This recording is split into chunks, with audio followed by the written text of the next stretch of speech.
the co-founder with Scott Langley of Death Penalty Action, and I currently serve as executive director.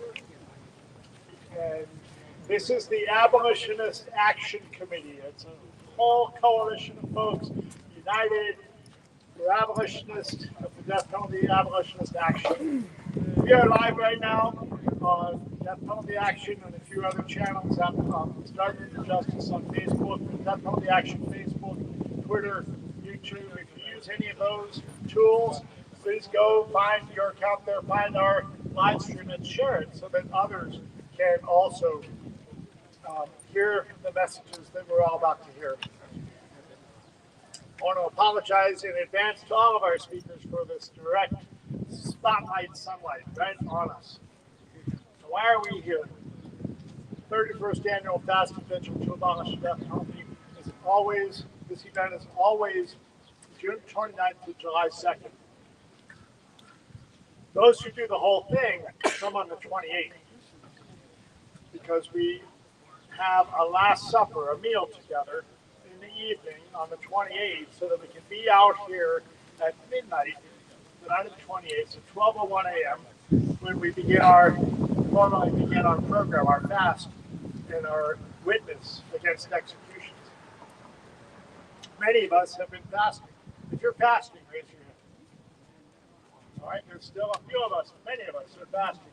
Some of us create our own fast and we decide what we're going to drink. A long time ago, Ari Cohen showed up here with a case of these frappuccinos, in the glass bottles. And I've done my sixth one probably, and I'm reading it. I said, got 400 calories in these. So this is not fasting. And at that point, I decided that on the next year, I was doing water only. And ever since then, I found that works for me. Once I get past that caffeine headache towards the end of the first day, it's smooth sailing. You just have to be careful. After the second or third day, don't trust any fluctuation. Yeah. Beyond that, fasting is a way to be spiritually focused on the work, on the purpose of whatever you're doing, and not have to worry about what I'm going to do for lunch and all that.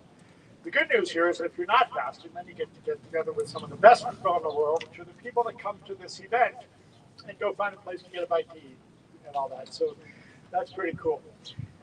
We're here from June 29th, which is the anniversary of the date in 1976, in which the U.S. Supreme Court ruled Berman versus Georgia to strike down all death penalty laws in the country.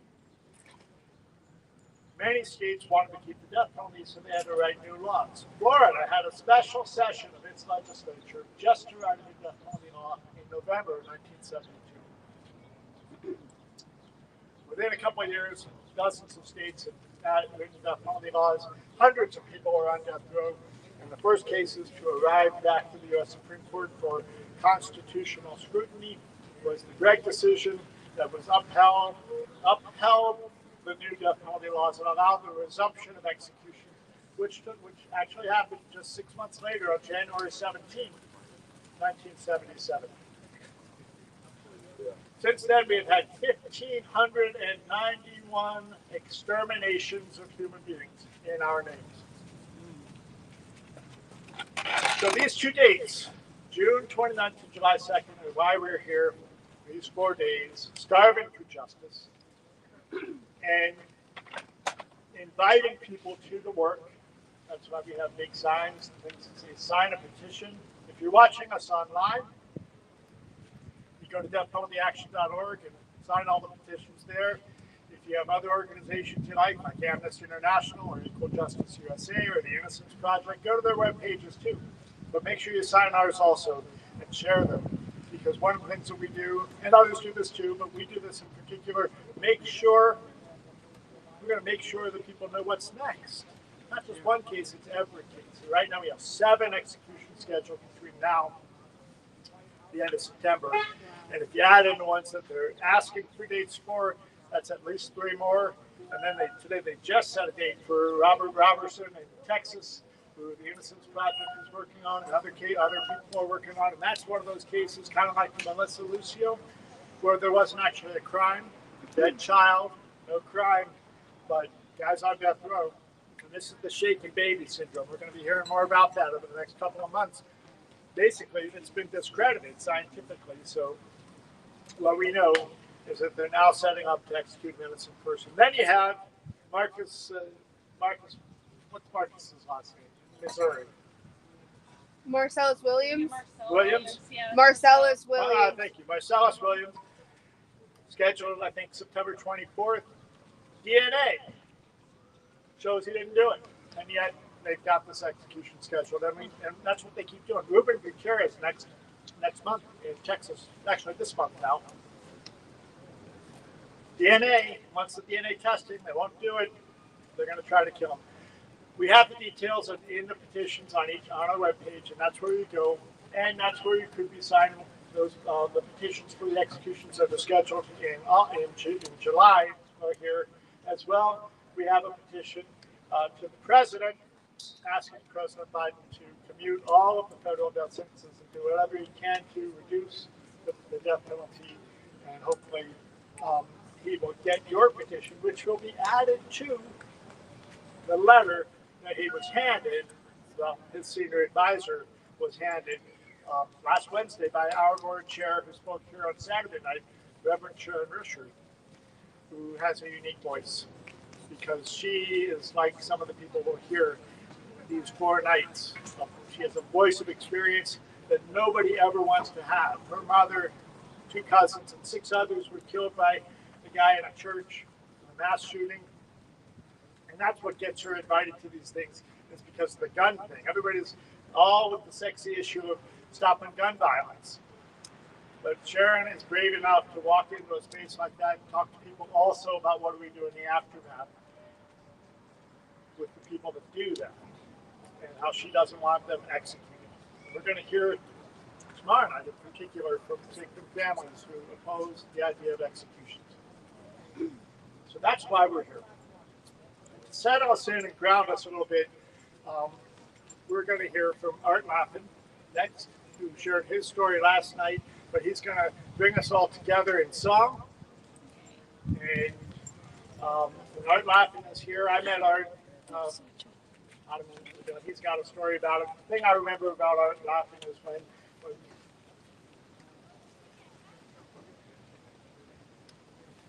I'm just so grateful that Art Laffin is going to be singing while Phyllis Prentice and Gina Grimm are on.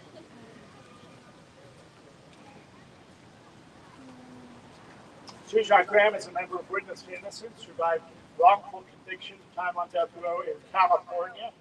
Phyllis Prentice is one of the people that helped get him out, and sadly, he's in a state of dementia, so it's always a question of whether they'll show up. But she used to lead us in song here. And she used to lead us in bidding me up about what things she wanted to see different next year. So we're grateful that they're here. Welcome, Susha. Welcome, Phyllis.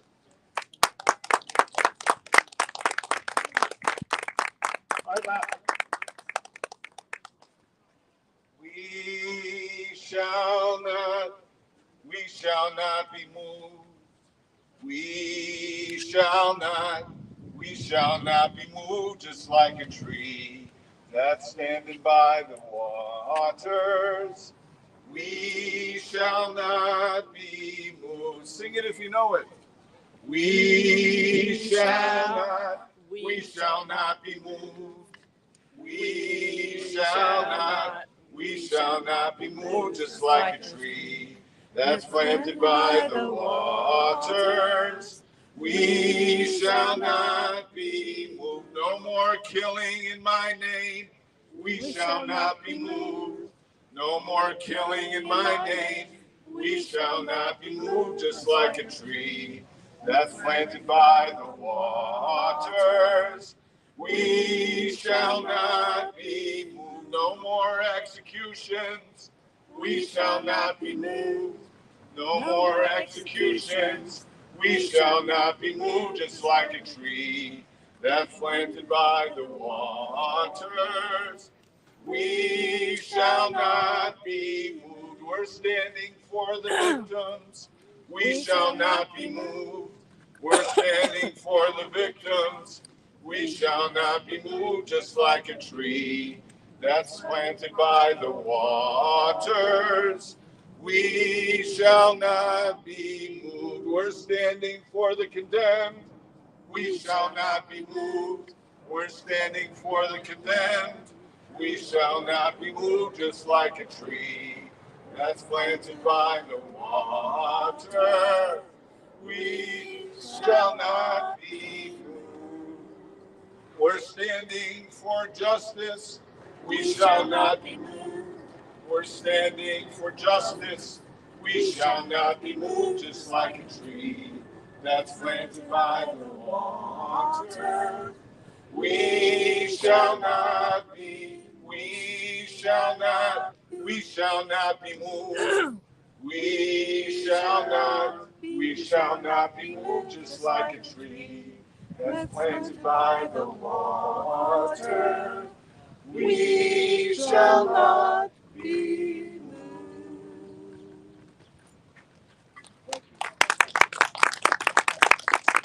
Hi, back, everybody. I met Art laughing how I started to tell this story. We connected a little bit before, but where I really, the real first memory that I have of Art laughing is when he and I were both put up against the wall in the basement of this building, waiting to be fully frisked and checked out because we had just been arrested. Now, why were we arrested here? We were arrested here. Is anybody else here that was part of that action? Tom is here. Anybody else here part of the arrest actions? One of them here?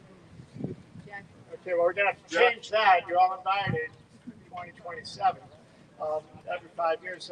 So I mentioned earlier the first execution was June 29th, so it was January 17th, 1977. And when they started this fast and vigil, it was Rick Halpern and Kathy Ford and Marietta Yeager and Bill Pelkey, and they were just standing up there in the middle of the plaza, holding hands, talking to each other, and a police officer came up and said, well, you can't do that here. And they said, we can't do what? We're just talking. Well, it looks like you're praying. You can't pray up here, and you're going to have to get off.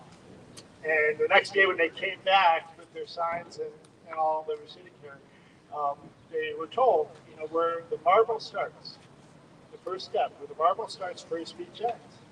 And we knew that had to be challenged. And we wanted to challenge it, but not in relation to this event. So we picked another date, January 17th. And on the 20th anniversary of the first execution, January 17th, 1997, 18 of us went up to the top of the stairs here and unfurled a banner that said, stop executions. And we were all arrested and charged in violation of U.S. 40, Section J. You cannot stand or move in assemblage. And you cannot wear a shirt or hold a sign or carry a banner or anything that draws attention to your movement or your party or your issue. And we were in violation of both of those.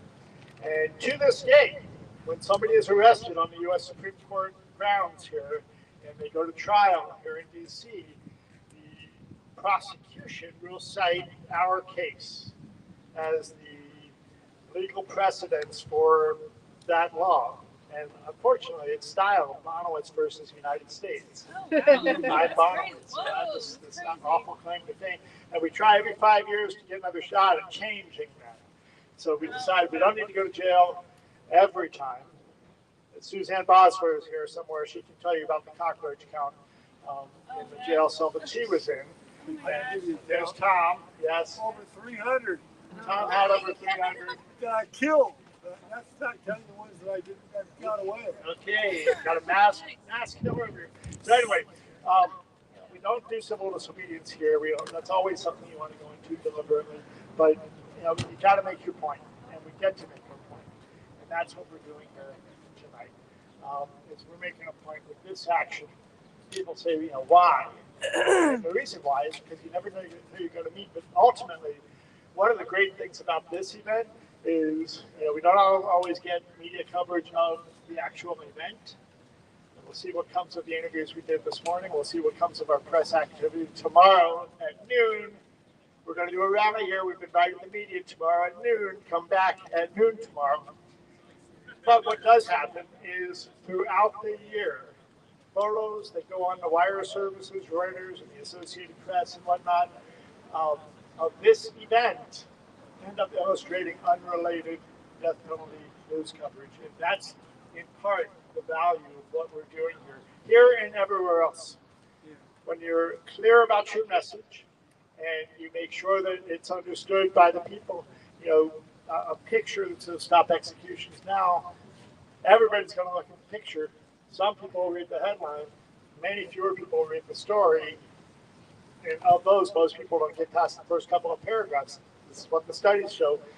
And that's why it's important to make sure you create the images. So part of what we do is create the images that illustrate the news about this issue. It's either a gurney or a picture of a murderer or an alleged murderer, or often something that this entity has done, or people like us. And that's part of the point of making sure. And that's why, before you go, if you leave early, make sure to stop over here and grab a couple buttons and wear them. Because sooner or later, when you're wearing your button, somebody's going to say, hey, I like your button. And you can take it off. Say, here. Go to that webpage and sign the petitions. All that. And then put another button on. That's why you take more than one. You take a handful. Right? And when you run out, you call up Scott or you order them online, and we send you some more.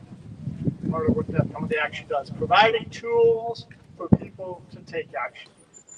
Now, there's another organization here that provides tools for people to take action in a very strategic and focused way. They've got different program people that focus on different aspects of the work. One of them is here tonight, and I want to invite Sam Heath to come up and share with us. But before he begins sharing, come on up, Sam. Sam, he's out of uniform. Somebody get him a button. Let me pick my favorite one. Get your button, brother. I wanted to share this walking stick just as another kickoff here. This is a walking stick that was carried by our friend Sam, another Sam Reese Shepard, when he walked from Boston to New Orleans in what he called his walk for alternatives to violence. And Sam, we're coming up. Sam, if you're watching, we all love you and we miss you, and we're grateful for your leadership and your voice. 70 years ago on July 4th, just coming up in a few days now, Sam woke up to somebody waking him up and taking him out of the house, and never saw his mother again because she had been brutally murdered in what's known as the Shepard murder case, 1954. Many people think the movie The Fugitive is based on this case. So Sam was 7 years old when his mother was murdered, and the state said, your daddy did it, we're going to kill him. And they tried. Sam remembers being pointed out on the school bus as a child. Your daddy's going to fry in the electric chair, because that's what it said in the headline. State asked death for Dr. Sam. And anyway, Dr. Shepard was convicted. He got a life sentence. About 10 years later, he got a new and fair trial during which he was found not guilty. And Sam grew up visiting his father in prison. And he grew up in the United Methodist Church. He became a seeker. He found Buddhism. And he's still troubled by all that he experienced. And, part of Buddhist teaching is meditation. And in particular, you may have heard of the saying, walk it off. Well, that refers for some people to walking meditation. And the frame of that is a Buddhist teaching that the hells of anger and revenge exit through the soles of the feet. The hells of anger and revenge exit through the soles of the feet. So Sam decided to walk.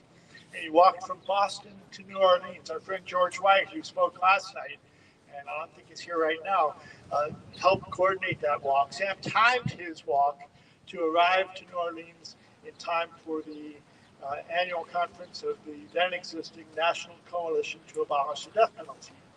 And all along the way, Sam would stop, walked every step of the way, and sometimes when he had the opportunity, he would share his story and talk about what it is to be the child of a murder victim and oppose the death penalty, what it is to be the child of somebody accused, and grow up visiting that person in prison. Anyway, he timed his walk to arrive at the National Coalition to Abolish the Death Penalty Conference, and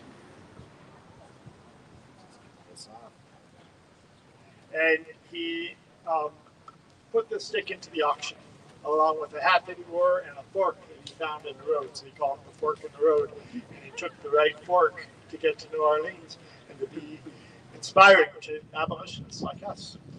Anyway, he put this into the auction. I had to have a credit card that I could use, and I outbid everybody else. All of our friends wanted to buy the stick and give it back to Sam. I wanted to buy it and share it with people like you and me. Can I interject one thing? Yes. I said forgiving you. He was voting. He was bidding against me and other people. So I said forgiving you for that. Tom, thank you. It is. Thank you for stopping bidding. I think it was over $400. But in any case, I knew at that point that this stick should not be stuck in a closet. It should not hang on a wall. It needs to be shared. There's energy here. If you need some energy, take it out. If you've got some extra, put it in. But I want to share this around as we go through this program tonight. This stick has been held by Bishop Tutu. It's been in the presence of the Dalai Lama. It has ridden in cockpits because once after 9/11, they decided they couldn't ride in the cabin of airplanes. And in any case, it's been held and shared by I don't know how many thousands of people now. Since that was 1995 when that happened. So I wanted to share that as just a way to connect us all in the spirit. And now here to connect us all in the spirit of Equal Justice USA. Sam is the program director for the Evangelical Network. Perfect. And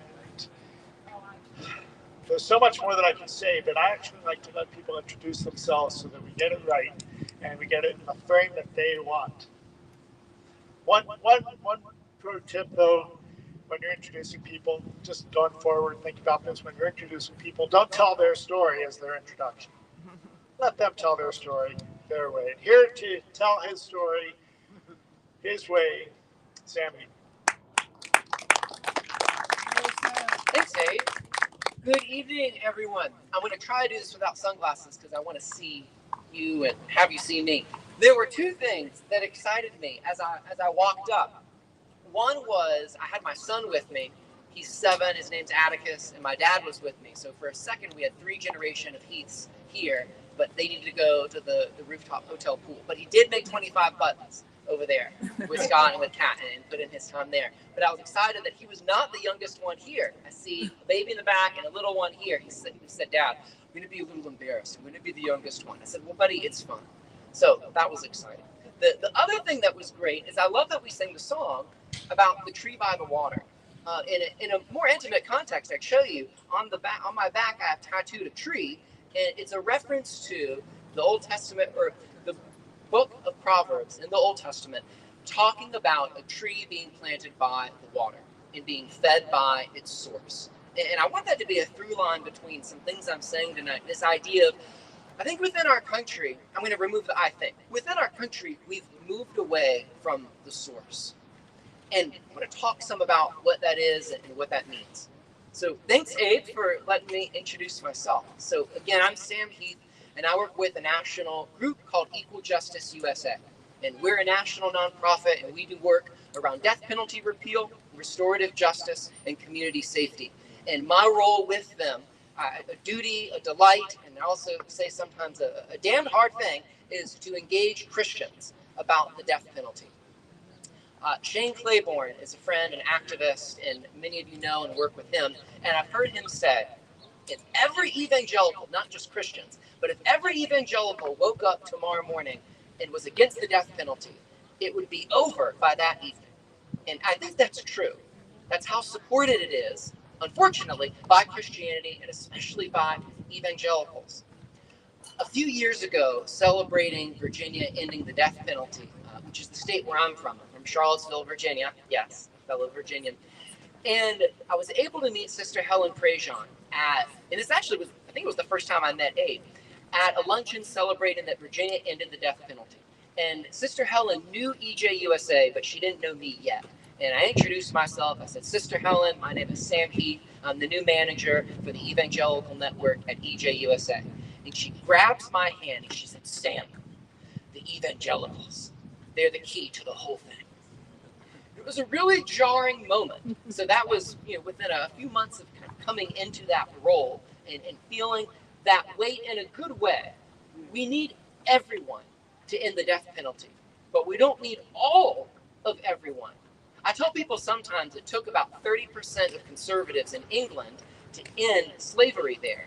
And there's a similar idea here. We need a portion of each group. And so my role is to engage Christians and to talk about the death penalty and what we would do instead of that. And so often I've found, and I'll say this too, my background is that I was a high school history teacher for 10 years. And that's a testing ground. So I'll just say I've found out a lot of things. And someone heard me speak at something and said, that was really exciting. Tonight might not be, and that's okay. And they said, how did you come to speak about those things? I said, well, I spent 10 years making mistakes and getting made fun of and tweeted and all these things with the high school individuals. So it was a lot. But one thing I found engaging high school students, and I think this is true of people, is I found that at least 3 things really seem to move or prick people and to shift them. Stories, data, and for people of faith, and especially Christians, I'll add theology. Maybe we can just talk about a cosmology there, what people believe about the supernatural. But those 3 things really seem to, in some magic combination, move people. People's stories, data, and theology, things thinking about the world that we can't see. And so I want to say something about each of those 3 things tonight and how they relate to the death penalty. And so I want to share 3 quotes from 3 individuals who either are or have been on death row. One of these individuals is on death row right now. One of these individuals has recently been executed, and one of these individuals chose to end his own life. But each, in the work that I've done, gave a quote in some context that really moved me. And so I want to bring their stories here. So the first one is from an individual named Ramiro Gonzalez.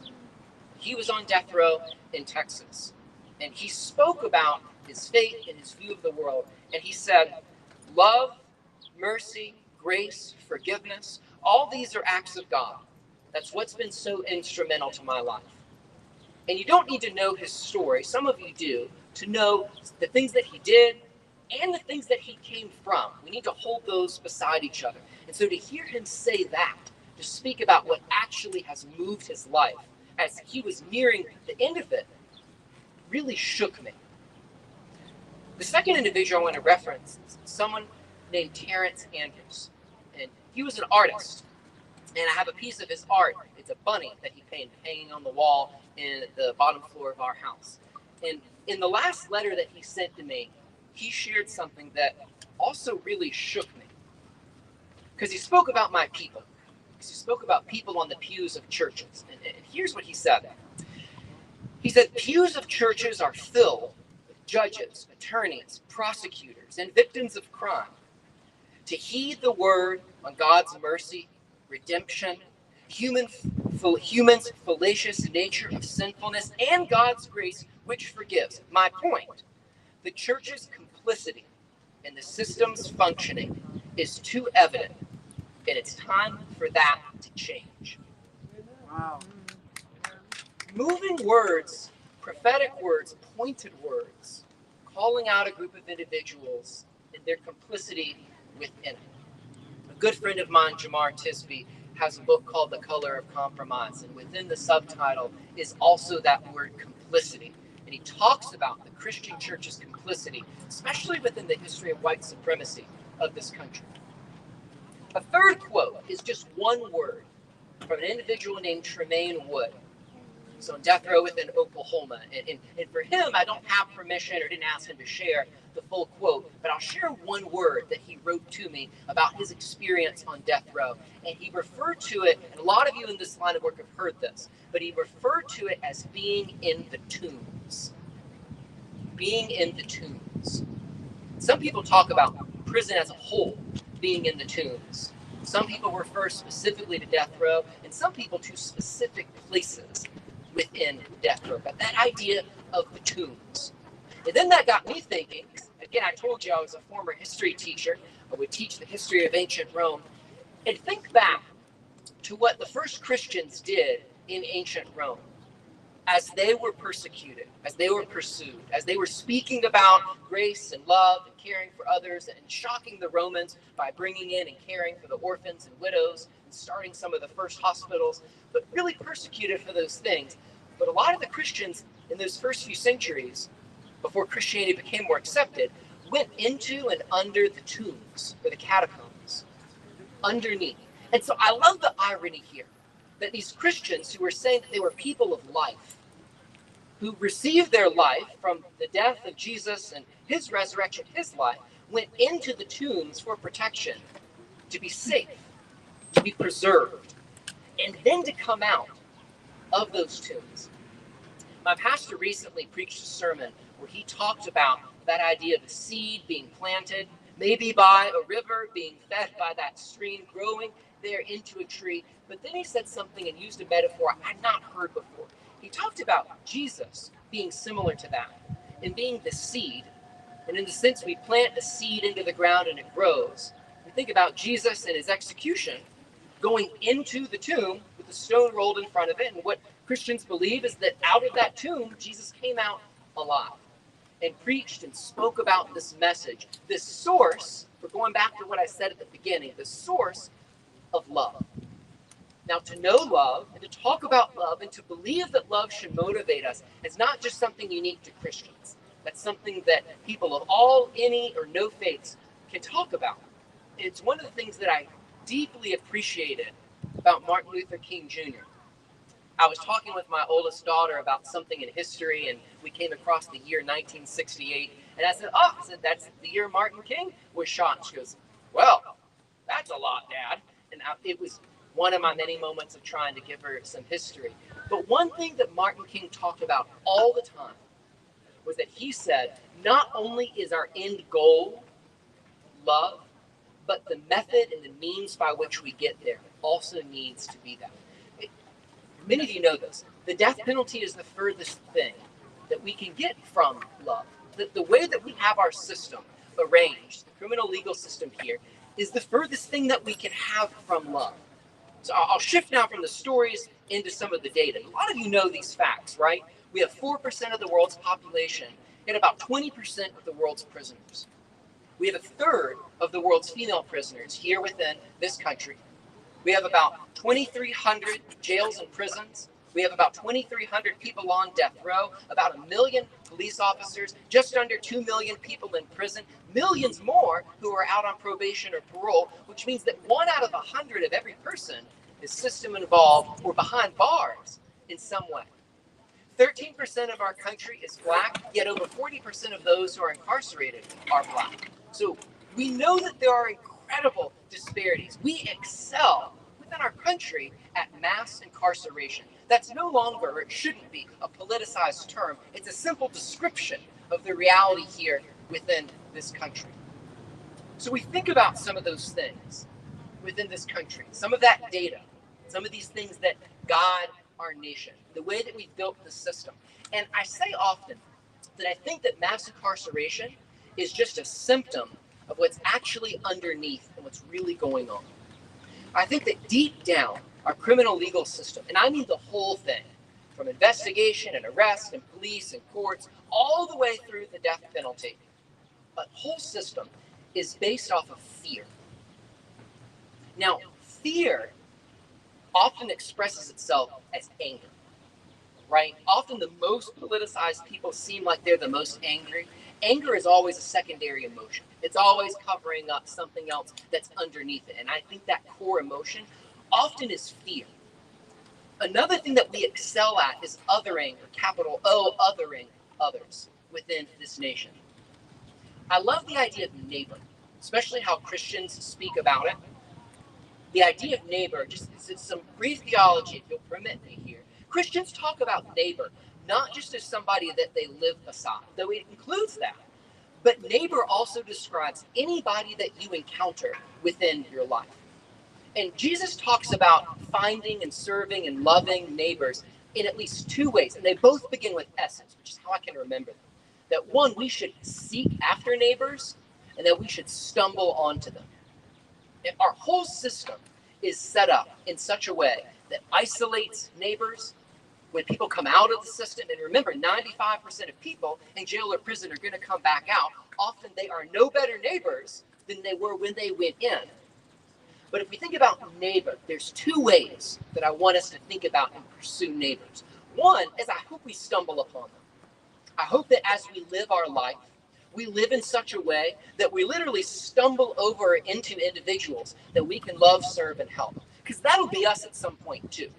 Make sure that we always think as much help as we give, we will be in need of that help at some point too.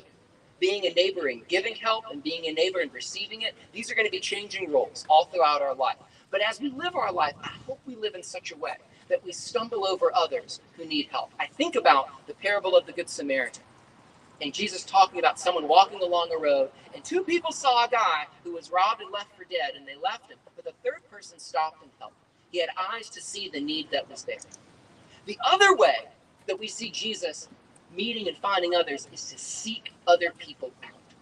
This one is done on purpose. This means we live our life in such a way that we are homing beacons for people who need help, and that we exist to love and serve others.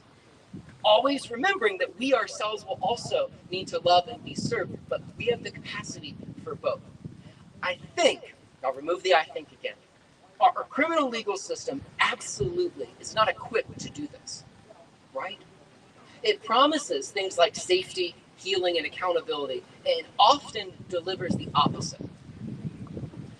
I want to share with you, there's a verse in the book of Micah, a prophet who was a Jew, who talked about some of these things. And I want you to think about your heart and how we approach and how we live. And by that I mean your deepest desires, not emotions. Those are different. But your deepest desires, what it is that you want and feel that you need. And then I want you to think about filtering things through that. In Micah 6:8, it gives a whole list of things within the preceding chapter, or earlier in that chapter, about what is it going to take to get close to or to come to God, to be able to love him and serve others. And it gives a whole list of things. Is it sacrifices? It says no. Is it this? It even names something like child sacrifice, which was, at that point was something that happened in the ancient world. It says, no, definitely not that either. There's no small parallel there to the death penalty, right? So what is it that brings us to the source? What is it that brings us to love? It's three things. Micah 6:8 says, and what does the Lord require of you? Three things. To act justly, to love mercy, and to walk humbly with your God. Think about those three things. Whether you're religious or not, or a Christian or not, think about your heart and the things that we want. And as a nation, the things that we want. And think of those three things as a filter. As we think through, can I or should I do this? Should our system look like this? If we think first, is this just? It's going to kick out a lot of things. If we think second, am I loving mercy in this? It's going to kick out a lot of other things too. And the last one, which I think is the hardest, is the posture that we should have. Can we walk humbly doing this thing? I think so many things that we do as individuals, and I think almost everything that we do within our criminal legal system would fall away if we place those as filters on. We think about justice, we think about mercy, and if we think about humility. And so I'm interested, not just in ending things, but also in building something else. There are lots of things I want to stop, and there are lots of things also that I want to start. And often the biggest entry for Christians into the world of ending the death penalty, or often the first question that they ask is, well, if we end it, then what do we do? And we get to talk about so many things. We get to talk about community safety. We get to talk about violence interruption. We get to talk about restorative justice. We get to talk about all of these things that we know are beautiful and good and work. I want to share one last thing as we move towards an end here. And it's a quote. And I wasn't expecting to share it, but I just finished reading another James Baldwin book. And he spoke about power. And especially as we approach the 4th of July, this quote, again, really shook me, really struck me, really pricked me. So James Baldwin, many of you know, was an author, essayist, playwright. He wrote in the 50s, the 60s, the 70s, the 80s. He died 1 year after I was born. We shared 1 year of life here on earth together. He's somebody that I would love to have met. But here's what he talked about. He said, and he's going to use the word kingdom. And when you hear that, I want you to think about the United States as a kingdom or as a kind of empire. Because in a lot of sad ways it is. Baldwin said this: no kingdom can maintain itself by force alone. Force does not work the way its advocates seem to think it does. It does not, for example, reveal to the victim the strength of his adversary. On the contrary, force reveals the weakness, even the panic of his adversary. And this revelation invests the victims with patience. Furthermore, it is ultimately fatal to create too many victims. I think of the death penalty when I think about force, when I think about fear, a fear-based response, a promise of safety. We know the death penalty is applied in a racially discriminatory manner. We know that the death penalty is expensive. We know that the death penalty is done in a torturous way. We know that the death penalty does not serve murder victims' family members. We know that the death penalty is arbitrary. We know that the death penalty doesn't deter crime. These 6 things we all know, and we can point to and show that these are real. The best conversation that I think we can have about the death penalty come after those 6 things when we talk about why do you still want punishment? If it's not for any of those 6 things, there's something else there. In my best conversations with people, get at why they think and feel punishment brings healing.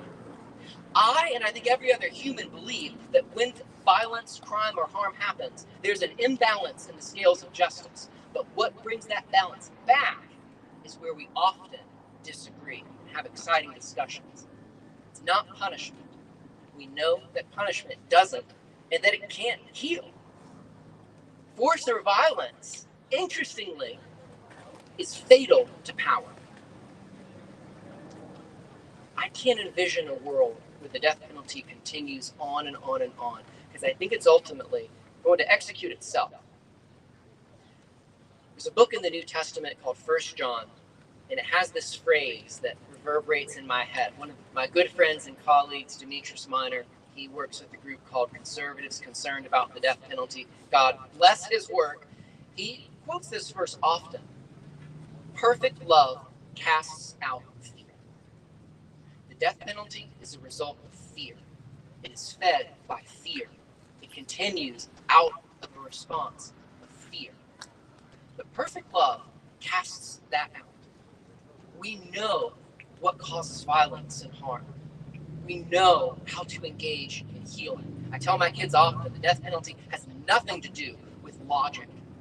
It's a question of will.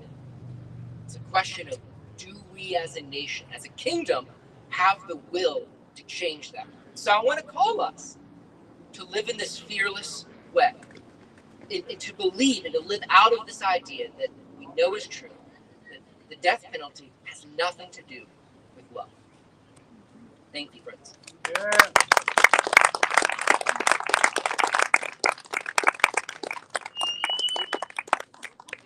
Thank you, brother.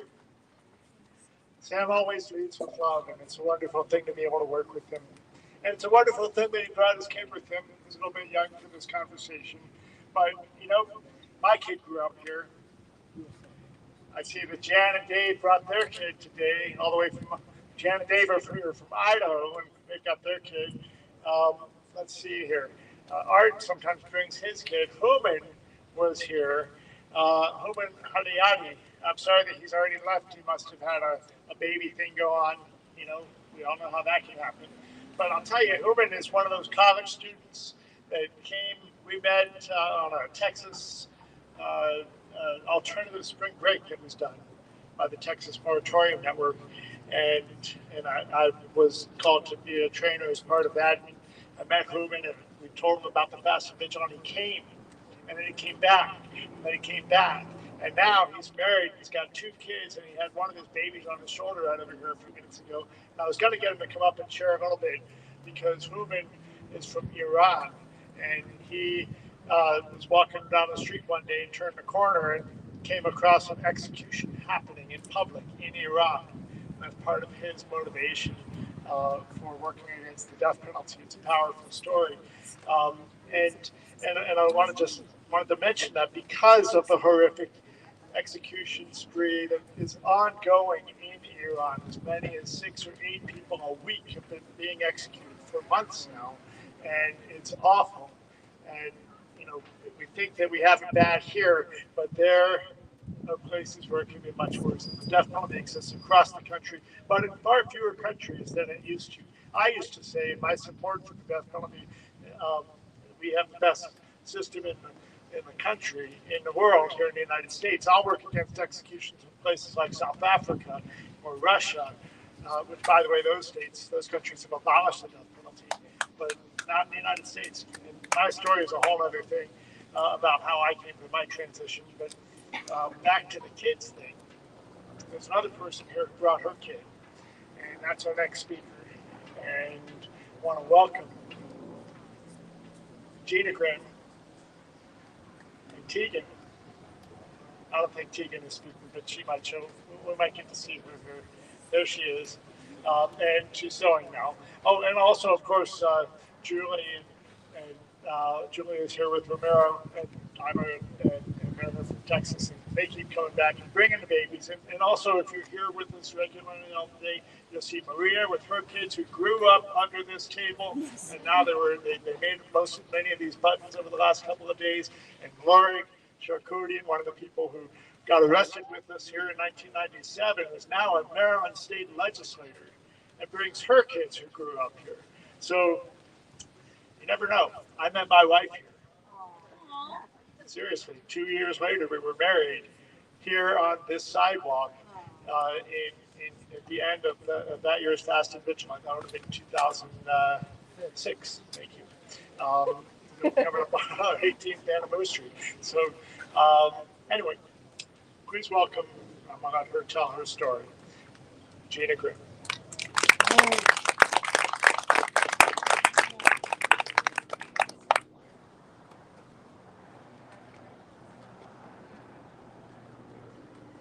Oh boy. So I should probably let you all know this is the first time I've ever told my story publicly, so I'm kind of a nervous wreck, but we're going to do this. I have no idea where I'm going with this, by the way. Louder? Yes. Louder? Never done this before, people. Never. So I was born 40 years ago today. Happy birthday today. And a lot of people are probably going, why the hell are you baking in the sunlight of DC with all these people talking about something so horrific and not spending the time with your family? And the truth is, I am definitely with my family right now. I have found a lot of people that I'm just connecting with so beautifully here and easily. A lot of us come from such different backgrounds, so different religions, different upbringings, different countries, and yet we're all here together to join in something that it's a family and that we don't really want to be a part of, right? Like I wish I had never met you for some reason, because that would mean that we wouldn't be fighting the death penalty. We would have met under such better circumstances, I would hope. But here we are. And again, my name is Gina, and the reason I'm here today is because I'm going to start back in 1984. I was born in Toledo, Ohio, to a woman whose name I don't have her permission. She's my biological mother, and my father, Jack Jones. My mother had already had a child 20 months prior, and when I came along, Jack was already having some issues with, the law. He was in and out of prison or jail. A lot of times he was spending his time on drugs, fighting his own demons. And my mother and grandmother thought it would be in my best interest that I be put up for adoption and hopefully have a better life. So that's what they did. They put me up for adoption, and I was insanely blessed to be raised by my mom and dad. And I had a big brother too, who spoiled me rotten and gave me everything, still to this day, give me everything that I ever have needed or wanted. And could not be more blessed to have that kind of upbringing. So Mom and Dad, I know you're watching, and I love you, and thank you for everything you've done for me. But that leaves the fact that there was still another family out there for me. I always knew that I had a mother and a father, and for some reason I felt like I had a brother out there that likely always wondered what happened to my little girl, what became of her. I have 3 children. I have a 19-year-old son. I've got my beautiful 16-year-old daughter here today, who I brought along for this journey, and a 4.5-year-old. And as a parent, as a mother especially, if you're a mother out there, I can't imagine carrying this child and handing it over and then never knowing again what happened. And so when I became, I'd say, 20, 22 years old, I started to really consider looking for my biological family. Who do I look like? I'd go around, go to Meijer, getting groceries, and oh, that woman kind of looks like me. Maybe could that be my mom? It would always be in the back of my mind. So eventually I found my biological parents. I filed a petition with the probate court in Toledo, Ohio, and was able to get my original birth certificate released. My mom had eventually moved from Toledo, Ohio to somewhere in Arkansas, and she left a letter behind. Well, it wasn't really a letter, it was more of a note with her name and phone number on it, so that if I ever found her or wanted to find her, I could do that. So I've got this piece of paper in front of me with a phone number in Arkansas, and I'm like, oh Jesus, now I gotta actually make the phone call, So I make the phone call. She answers the phone. I said, excuse me, my name is Gina. Did you give a child up for adoption in 1984? She's like, yeah. Well, this is your daughter. And so it all began. If you know anybody who's been adopted and has found their biological parents, it can go in one direction or the other. It can either be a very welcoming, wonderful experience, and this, my long lost family, and da da da da da, or it can go in the gutter. Mine was somewhere in the middle.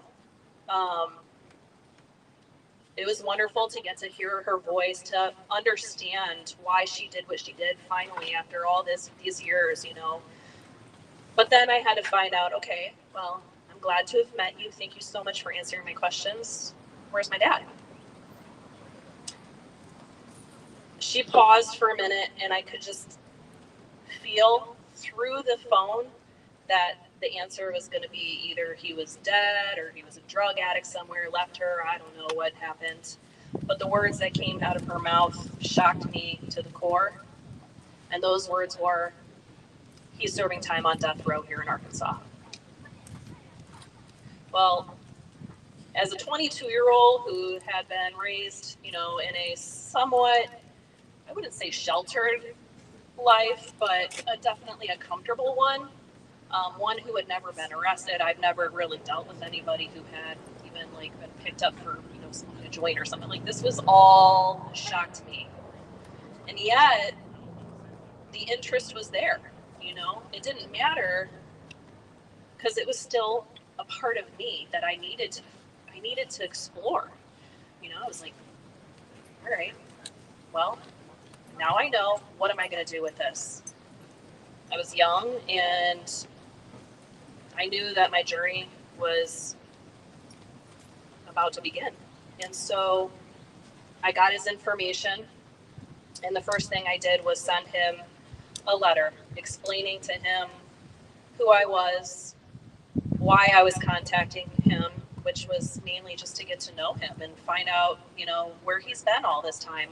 Why is he where he is? And I don't know what I was expecting. I don't know if I was expecting to hear back from him even. Was he too embarrassed by what he had done to even tell me? to even face, his daughter. I don't know. But it wasn't a week later that I got like a 4-page letter back from him. And from that moment on, I was connected to him because the way he could write had such an impact on me. He could write an 8-page letter about the color of his wall. The most wonderful mind, the most beautiful mind had been broken when he was young. I wanted to take a second and kind of just show you a little bit about who he had been. Because I think a lot of times we think of these people on death row, they're just murderers. They're monsters. That's what they called my dad. He's a monster. How could he do what he did? But this monster was like Romero. He was a baby once. He was somebody's son. His mother and father probably had a lot of hopes and dreams for him.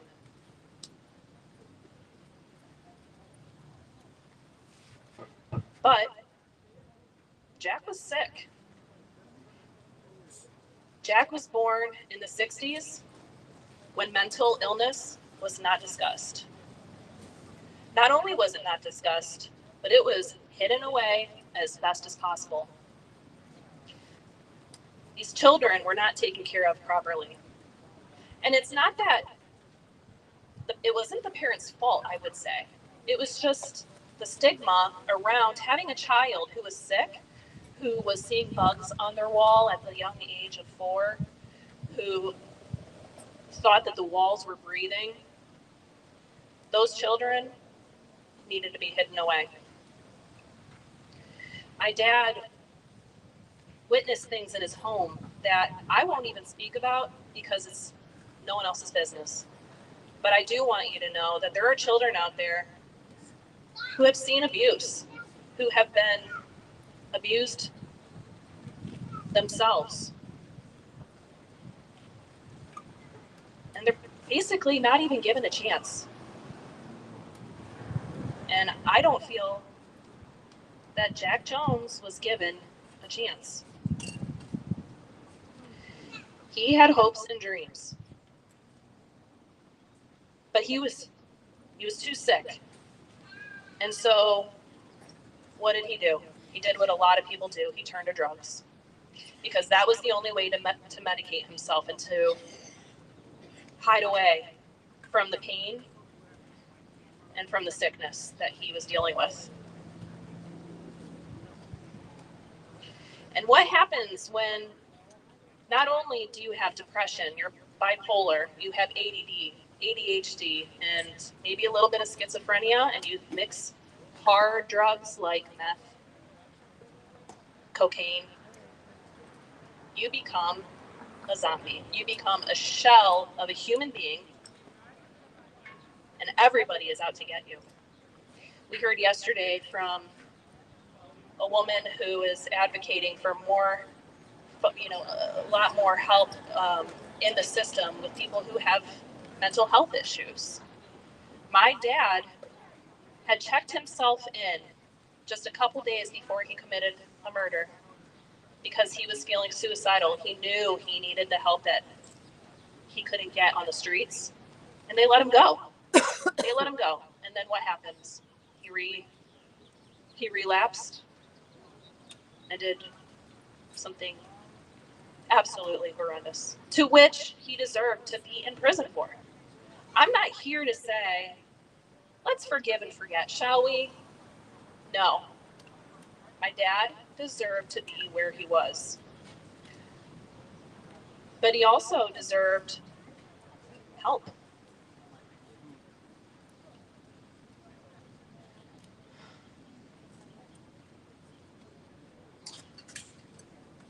I met Abe because in 2017, Arkansas decided to slaughter as many people as possible because they were running low on the midazolam, which we don't even know where we're getting it from, to be honest. It was probably in an alleyway somewhere, you know. They were getting it in bags of cash in a parking lot. Cash in a parking lot. But Fabulous. the drugs Exactly were what we not wanted.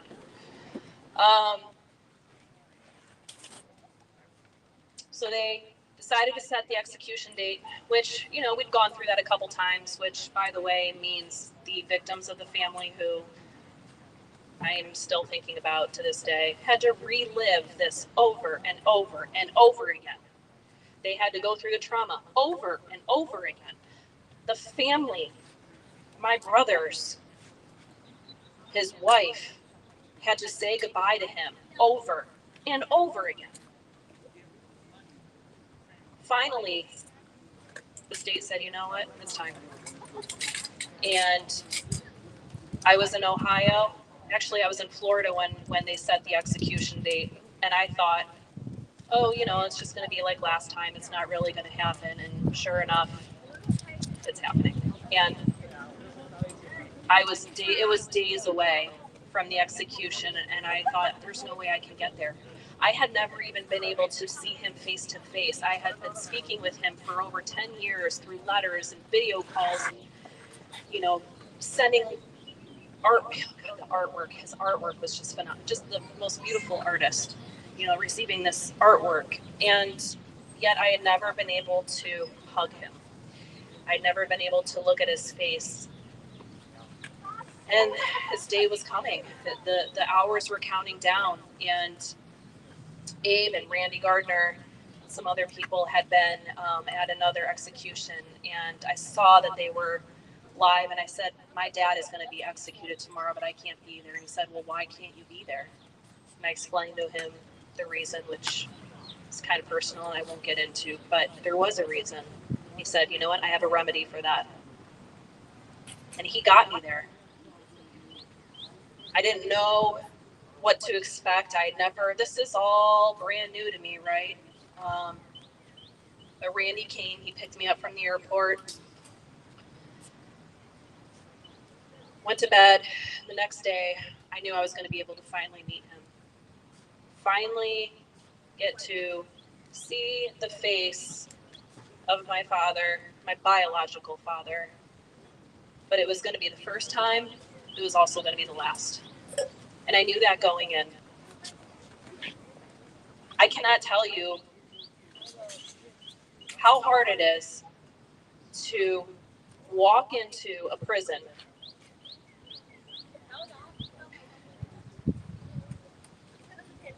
and be sitting there with probably 3 or 4 guards waiting. When are they going to bring him in? When are they going to bring him in? My heart was going a million miles an hour. Finally, out the door, by the way, he was in a wheelchair.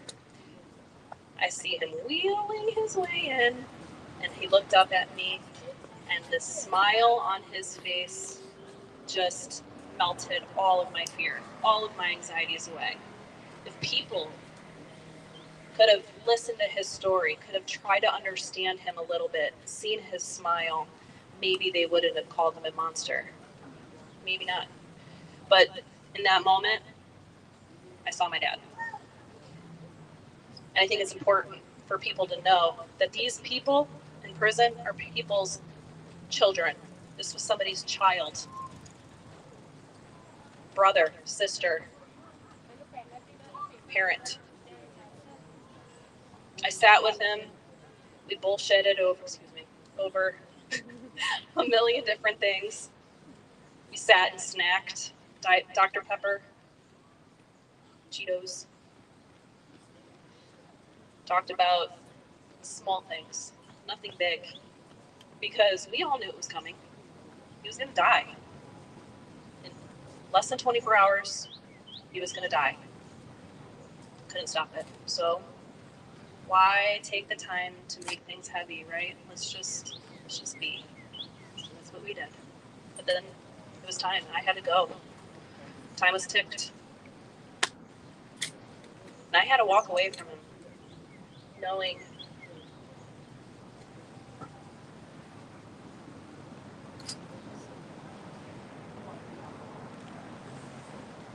that he was going to the death chamber.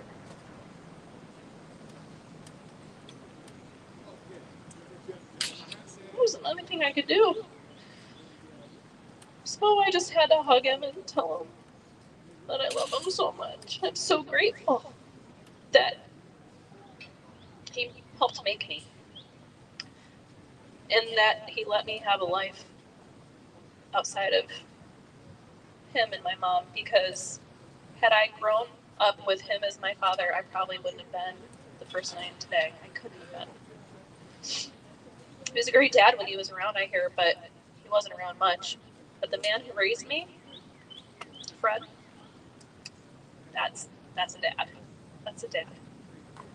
But he was still my father, and I miss him. The death penalty creates more victims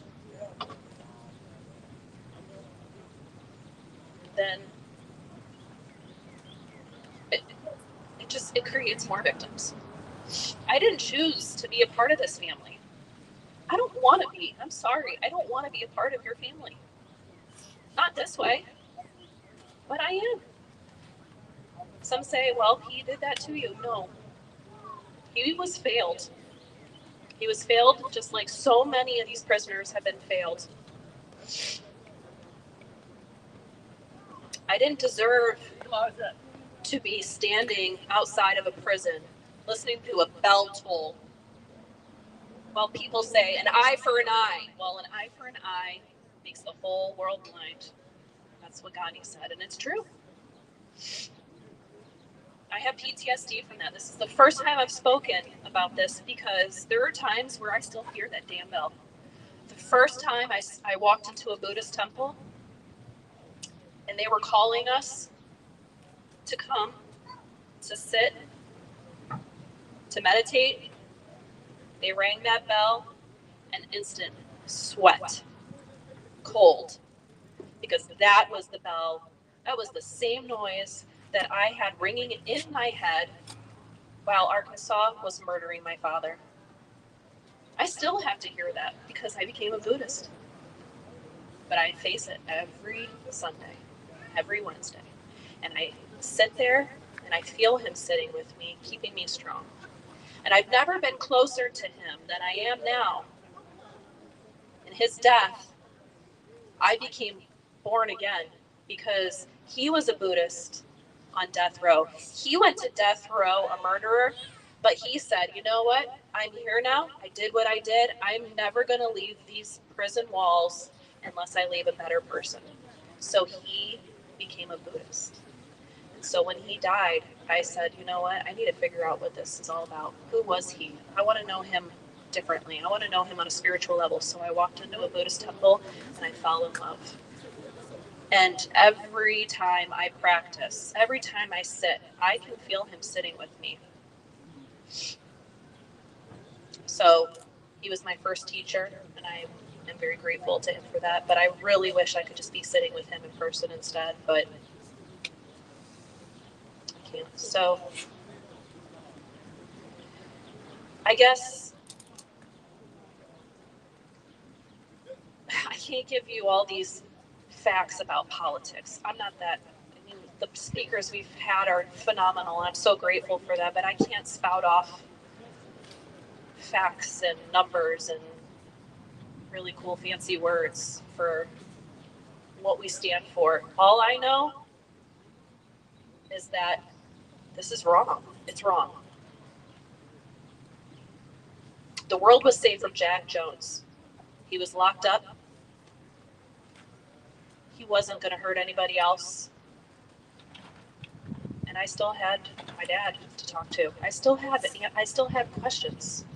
I still have so many questions. I still have so many things I want to talk to him about. My brother, unfortunately, my biological brother, was in jail at the time that my dad was executed. And I'm sure he has a million regrets about not being able to be there for my dad. He shouldn't have to experience that. There's just so many people that have suffered because of this loss. So again, it brought no one back, but it did kill more people. Our hearts are broken. So if you're listening and you think that an eye for an eye is the way to go, that just because a person kills, they should be killed, try to remember compassion the best you can, because again, that is somebody's child. And once you take them away from their family, you can't give them back again. And that's on you. I don't know where else to go with this. I think I'm done speaking, but I just want to thank you all for listening, for your compassion, for showing up.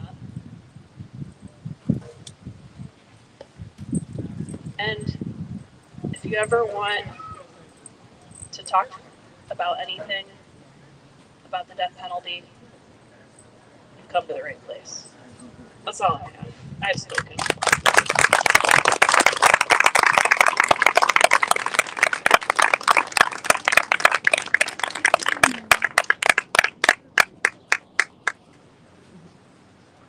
Thank you for trusting me, Gina. Oh, real quick. That's the night. Stealing it back. This is a photo. This is the only photo I have of me and Jack. This was taken the day before his execution. Wow. So I do have that, and they can't take that away from me. Okay, now.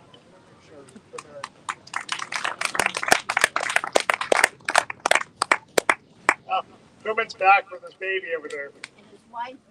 And his wife and his other baby. Thank you, Gina. Thank you, Gina.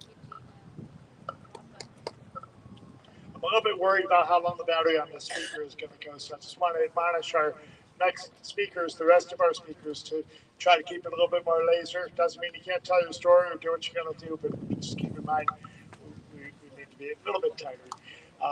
So therefore, without further ado, we're going to take us back to death row on another and different and a little bit more hopeful story with another person with a loved one on death row. And that's our friend Nancy Vollersten, who is here from Oklahoma City and is going to tell us about her brother, Greg Wilhoit. Thank you. And thank you, Gina and Sam. But I really hate to follow you all because I am not a speaker, but my brother was. And this is my brother, Greg Wilhoit. This is one of my favorite pictures of him. He's got his iron worker hat on, and he's wearing his Fry Fish Not People t-shirt from the Alaskans Against the Death Penalty. Greg was, as he would always say, he was a member of one of the most exclusive fraternities in the world. One he really didn't want to be a member of, but he was a survivor of death row.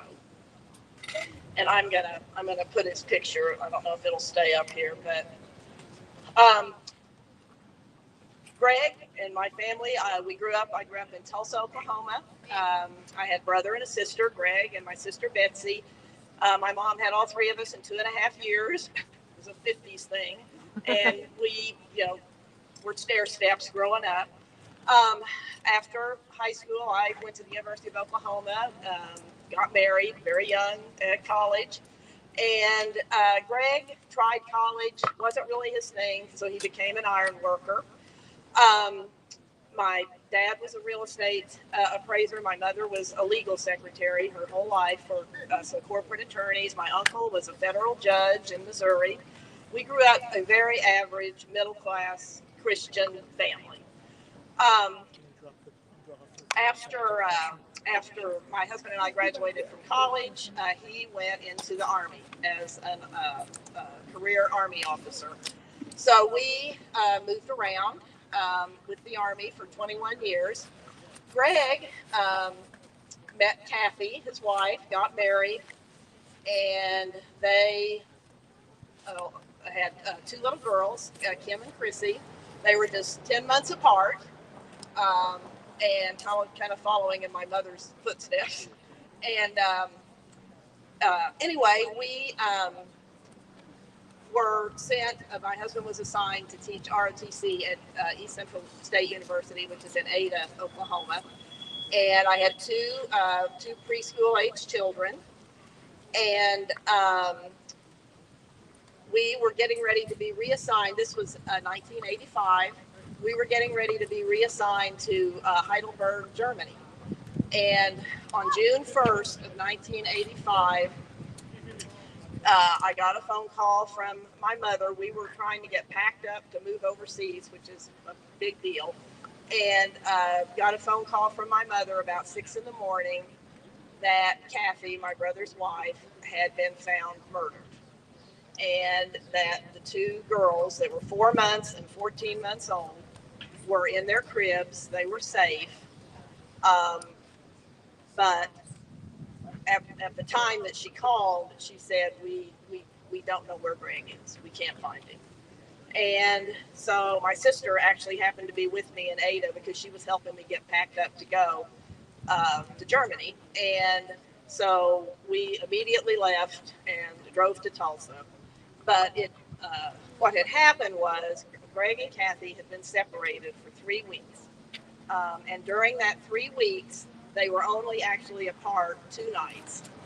And so Greg was actually supposed to go over to the apartment where Kathy and the girls were living the night before. But Kathy had called him and told him she wasn't feeling well, so he didn't go. He owned his own home, and so he was home in bed asleep. And so my mom, what he did when he went to sleep was he would turn his phone off. So anyway, my mom had been trying to get a hold of him, and she couldn't, but his friend went over to his house, knocked on the door. Greg was there, found him. Greg came to the house. And so our nightmare began. And I, as I said, was getting ready to move to Germany. The Army doesn't care when things like this happen. So, but whoever had killed Kathy, it was a very brutal murder. And whoever had killed her had bitten her on one of her breasts. So the evidence that they had was a bite mark. And so Greg willingly gave him an imprint of his teeth. And they even took imprints of the baby's teeth. And there was a lot of other evidence. Whoever had killed Kathy had pulled the phone out of the wall. There was a bloody fingerprint, a thumbprint on the phone. There were hairs. There were all kinds of things, none of which matched Greg. So anyway, Greg was cooperating, but I was leaving in 3 weeks. So, and he had these 2 babies, and of course he was just a wreck. I mean, his wife had been murdered. So my parents and my sister helped take care of the girls because Greg had to go back to work, and so I had to move, and I, just felt like I was deserting a sinking ship. But it truly never even occurred to me that they would think Greg had anything to do with this. And so my husband and I moved, and if you are old enough to remember 1985, living overseas, you didn't make phone calls. It was very expensive. So we corresponded by letter. So my mother was a wonderful, wonderful letter writer. And so she would stay in touch with me and keep me up on what was going on with the girls. And then one day, in 1986, it was almost a year after Kathy was killed, I got a letter from my mother, and she told me what was going on with everybody. And then the last paragraph, she said, well, the other shoe has dropped. Greg has been arrested and charged with Kathy's murder. And I'm reading this going, and you have to know my mother. My mother was the strongest person I've ever known. But, so I did call. I made one of those phone calls, and yeah, Greg had walked out, and they had been checking with the police periodically through all this time to see, if they were having any success with the case. And he walked out the front door to go to work, and there were like 6 Tulsa police cars there. And they handcuffed him and told him he was being charged with capital murder, meaning they were going for the death penalty. And the only evidence that they had was this bite mark. And they said at the time that a bite mark was just like a fingerprint. Just so you know, bite marks are now considered junk science. Yeah. But they weren't then.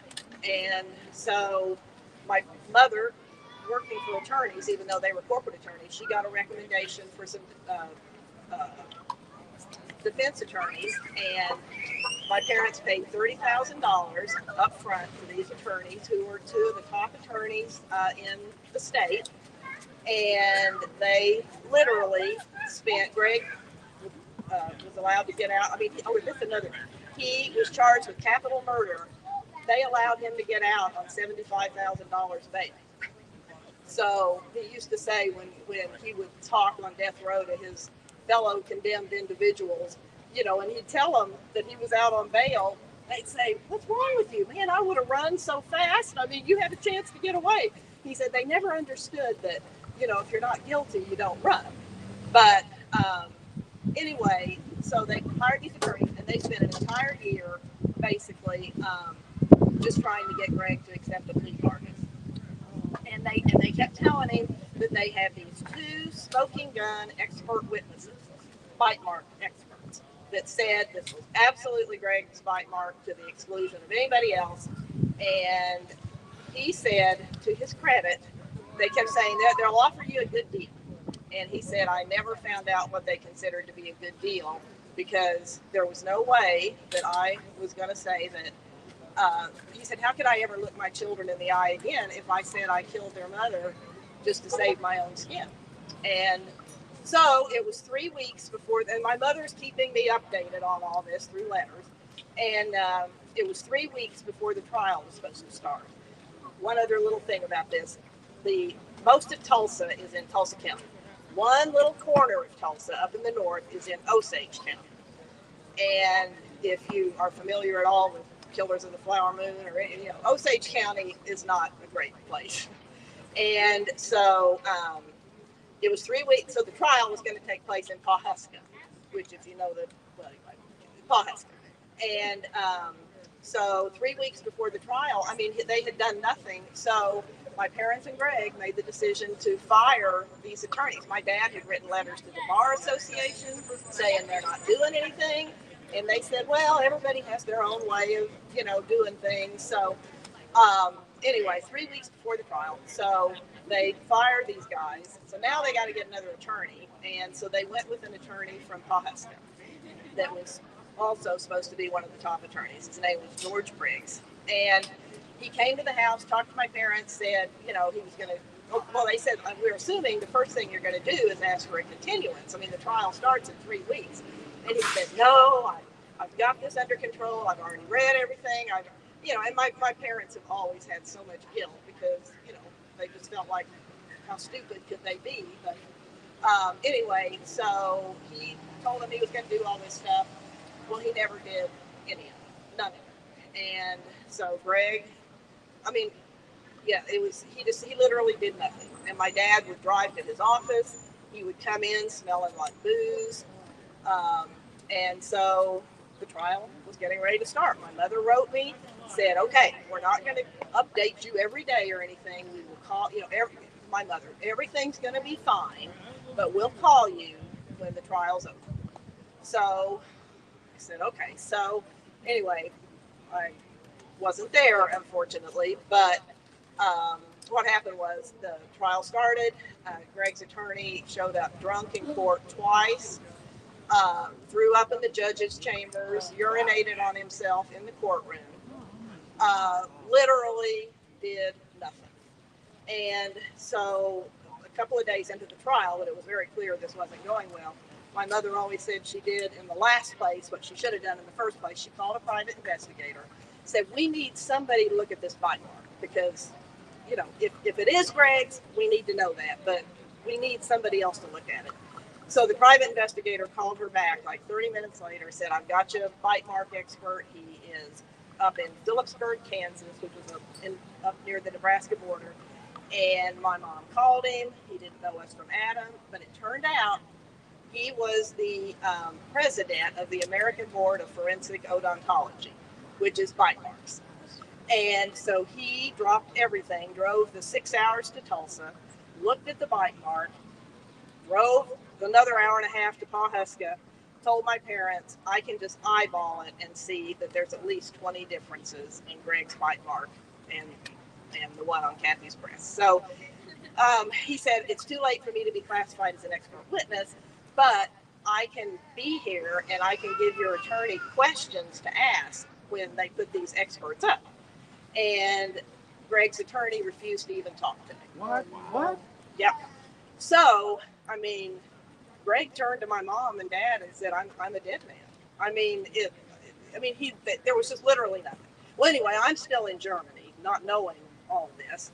And my in-laws were visiting. We had friends visiting. We'd gone out to dinner, and I had a babysitter, came home, and the babysitter said I had a phone call from my dad. Now, first of all, my dad never called. It was always my mom. And so I knew they must have had the verdict. And so I called my dad back, and he said, honey, I've got bad news. He said they did find Greg guilty. And I mean, I was just like, that just can't be. I mean, how could that happen? And he said, well, it's worse than that. He said they've sentenced him to death. And, you know, I'm in this little 2-bedroom military walk-up apartment with company. And I was just like, it was just horrible. There's no other way to say it. And so I asked if I could speak to my mom. And he said, no. He said, your mother is so devastated. And again, you have to know my mother to understand this, but your mother is so devastated that she cannot talk to you. And so and then my husband, who truly is a wonderful person, but he was a major in the Army at the time, and he basically requested very strongly that I not discuss this with anyone, because as a military officer, having a brother-in-law on death row does not look good on your record. So I'm in Germany with 2 small kids and basically nobody to talk to, with my brothers now going to death row. So anyway, a couple of days later, my mom did call and said, I need you to come home. We need to all be together. And so the kids and I were able to fly home to Tulsa. Greg was still in Pawhuska, and they wouldn't tell us when they were going to move him to McAllister, which is where the state penitentiary is, because I guess they think you're going to break them out or something. But anyway, I was going to have to go back to Germany. So we decided I'd be the first person to go visit Greg on death row.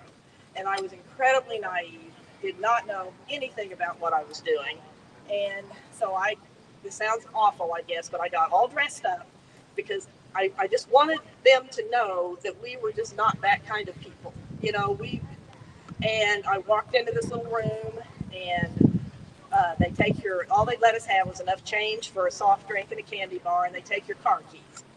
And so I told them I was there to see my brother, and there were all these people milling around, and they said, well, what's your brother's number? Well, I didn't even know his number. So I said, well, I don't know his number. His name's Greg Wilhoit. And they said, well, what's he here for? And I said, I kind of whispered it because I don't know if I'd ever really said it out loud, but I said, he's on death row. And I mean, I've got big old crocodile tears. And she turns around, she says, hey, Harry, we got a new guy on the row named Wilhoit.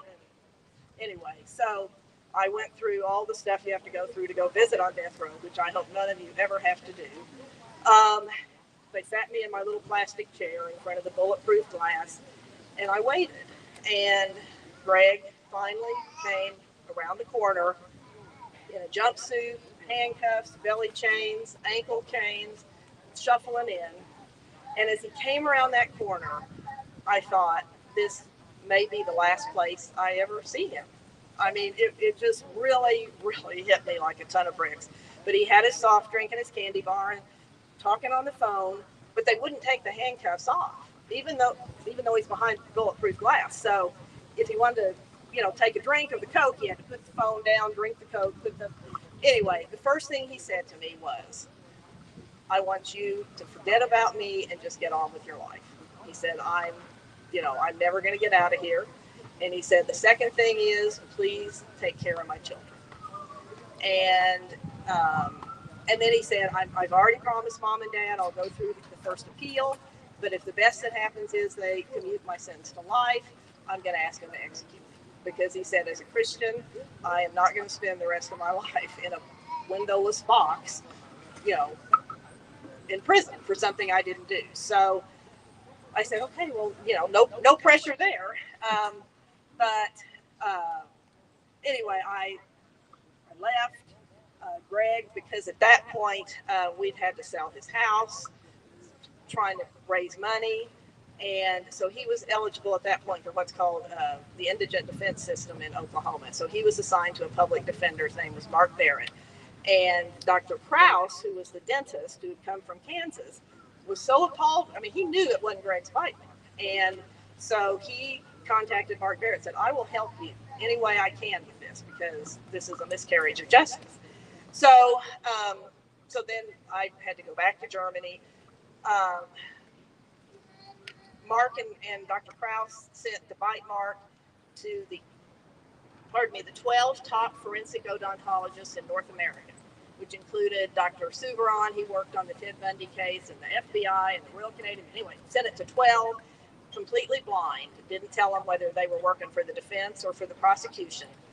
And, unfortunately, it took about 2 years to get all of this back, but they got 12 affidavits back, this thick, saying there was at least 27 differences between the bite mark and Greg's teeth.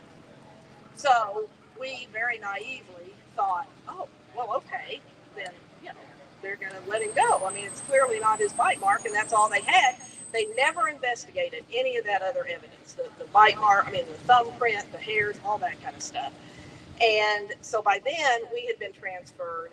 My husband did make a real effort with the Army to get us transferred as close to Oklahoma as he could. So we were at Fort Riley, Kansas, which is in Manhattan, Kansas. So I was about a 5-hour drive away, which was a huge improvement over being in Germany. And so I, would go visit Greg as often as I could.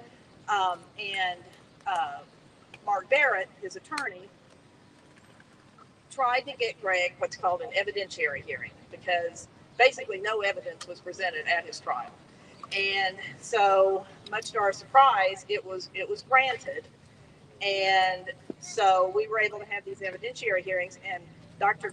Krause came down, and they only planned on us being there like 3 days, and it ended up being like 3 or 4 days for 3 or 4 different weeks. Because literally nothing had been presented at the first trial, so they were kind of basically retrying the case. I would go down for all the evidentiary hearings, and what ultimately ended up happening was that, first of all, there were two issues. One was the bite mark. The other was ineffective counsel, because Greg had a drunk attorney who by then had died and had been disbarred and died of cirrhosis. Wow. So we brought all these we brought in all these bite mark experts from all over, doctors, anyway, all over. And basically, and Dr. Krause, he had, all these pictures of the bite mark. And he, this district attorney, his name was Larry Stewart, and he's truly not a nice person. But he would jump up and he'd say, Your Honor, I never in my life thought I'd be sick of looking at a female breast, but I got to tell you, I'm sick to death of looking at this one. And it was just stuff like that all the time. And you just sit there and go, oh my gosh. But it turns out that the 2 expert bite mark witnesses that they had in the original trial, one had been out of dental school less than 6 months. The other taught dental ethics at a university. Neither of them were members of the American Board of Forensic Odontology. They were not bite mark experts. And so bite mark then was completely disproven. And then we went to the ineffective counsel. And, this is obviously a really long story, and I'm trying to, but ultimately, they sent all the information off to the 10th Circuit in Denver. They came back and ordered a new trial for Greg based on the ineffective counsel. They said literally Greg Wilhoit could have represented himself better. He had, in effect, no counsel whatsoever. So Greg was able to get out again on bail. By now, we had moved to Oklahoma. My husband got an ROTC job in Oklahoma. And so the district attorney then in Osage County had to decide whether to retry the case or not. And we were because they said the bite mark cannot be used again. So we were sure he wouldn't retry it. I mean, that was all he had, literally. He made Greg wait 2 years. He couldn't leave the state, just had this hanging over him. And I apologize. I do need to backtrack just a minute. His 2 daughters. What happened was we made the decision as a family, including Greg, that under the circumstances, it would be better for the girls to be raised by, at least temporarily, by a foster family. Something that a lot of people don't understand, but at the time, it really was the right decision. And they were like 2 and 3. And we went through our church, found a wonderful family that was willing to take both of the girls. It was very much a joint custody arrangement. My parents had the girls almost every weekend. But Greg always said, the worst day of my life was not the day my wife was murdered. The worst day of my life was not the day I was sentenced to death. The worst day of my life was the day I had to pick another family to raise my children. And so, anyway, the girls were still with the foster family, and so we're waiting for the district attorney to make a decision, which we were sure he wasn't going to retry it, but we were wrong. After 2 years, he decides he's got a whole new theory. Greg hired one of his friends. He agrees it's not his bite mark now, but he's hired one of his friends. And so he decides to retry it. And Greg makes the decision to have Mark Barrett, who was his appellate attorney, not a trial attorney, but he felt like Mark knew his case so well to represent him. And so the trial started on March 31st. This was 1993 by now, 8 years later. March 31st, Mark Barrett calls us, my parents and me, and said he wanted us to come to Pawhuska. He thought the prosecution was going to rest, and he wanted to have some defense witnesses there. He was just calling us about Greg and Kathy's relationship, that kind of thing. So we said, sure. So on April 1st, we drove to Pawhuska and had to sit outside the courtroom because we were going to be, testifying. And the prosecution rested at noon. My dad, it was just my mom, my dad, me, and 2 ladies from their Sunday school class. And my dad took us all out to like the one barbecue place in town. And we came back, and one of the investigators for the indigent defense system came running down and said, you've got to get up to the courtroom right away. And so we went up there and walked in, and Greg was looking down. I couldn't get him to look at me. And the judge is talking to the jury, and he's telling them, he said, this doesn't happen very often, but it's the prosecution's responsibility to prove their case. If they do not do so, I can basically take it out of their hands. He said, I'm granting the defense's motion for a directed verdict of innocence, which means the defense that the judge was saying, he said this should never have been brought to trial. And so just like that, I mean, as far as we know, because he was also asking for the death penalty again in the second trial. And so as far as we know, Greg is the only person that is being tried on capital murder that's ever gotten a directed verdict of innocence. But anyway, he just turned to Greg and said, Mr. Wilhoit, you're a free man. Wow. And so my parents, it's so different now, and people can't, you've got TV cameras and you've got all these people. It was just us. And so we just stood up and left the courtroom and swore never to go back to Pawhuska again. But then I just want to touch on this just a little bit because I know I'm getting short on time. But Greg was exonerated. He was out. He wanted to get out of Oklahoma as fast as he could, understandably. He had a friend in Sacramento, so he moved to Sacramento to work and did well, reasonably well, for a while. But he suffered so much damage, and all death row survivors suffer damage, but some do better than others. Anyway, he did well for a while, and then he started drinking, something he'd never done before. Now, Greg did like to smoke a joint, I will say, but along with his friend Suja. But anyway, what kind of turned things around for us was we went to the 1998 Northwestern University had a death penalty. I can't remember exactly what it's called, but brought people in about the death penalty from all over the world, and we met death row exoneree. We had no idea. We didn't. And so Greg and I decided that we wanted to do something to help, because there were other people out there doing things.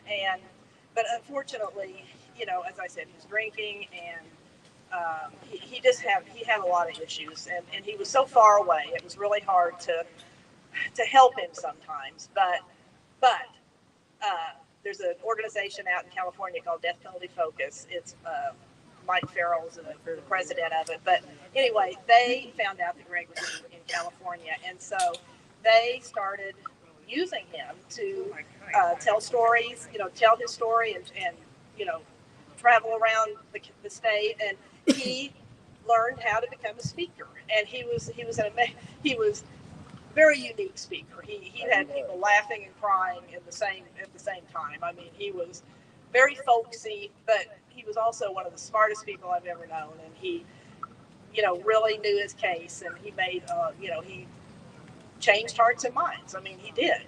And then he and I started traveling. Well, so then in 2005, we got a notice from the Witness to Innocence, which is my shirt here, which is an organization of death row survivors and loved ones, and became part of an organization where Greg met what became his brothers and sisters, other death row exonerees, and met his very best friend, Gina Grimm, and they just became inseparable. And our Witness to Innocence family was just wonderful, and still are.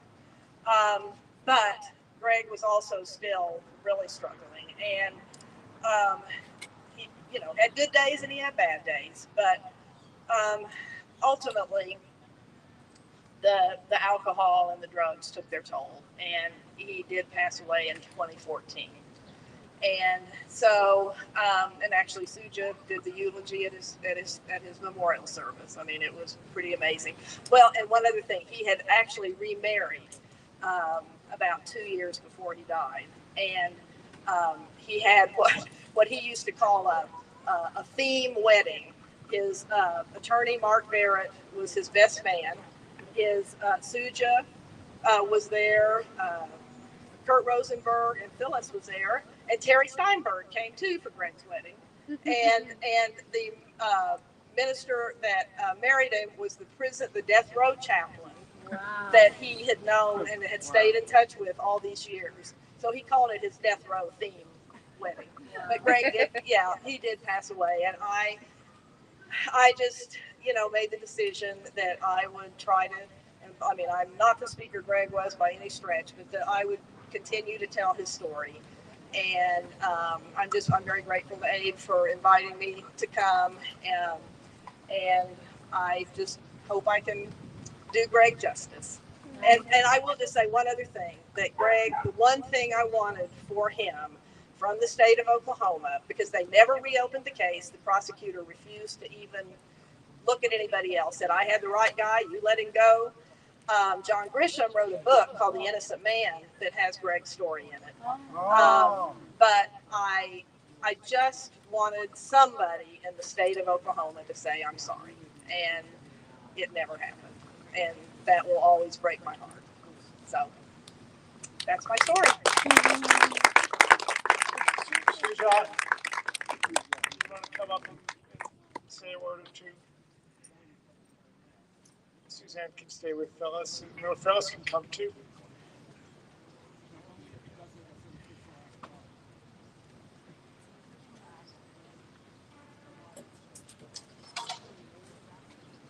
Terri, you too.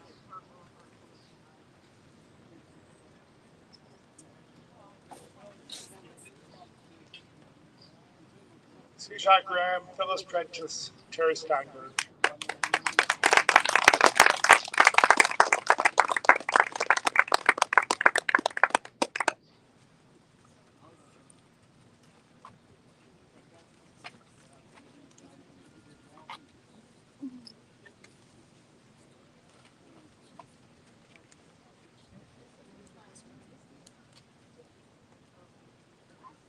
First, let me just thank each and every one of you all. Can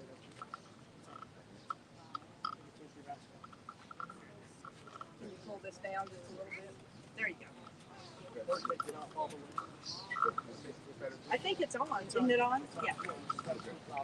First, just let me thank you all for being here. I'm going to just say a few words. My wife and I have been attending the fast and vigil for many years, and I thank you all to understand her situation. But I'm just so thankful to be able to bring her. I didn't think we were going to be able to make it, but we were able to make it.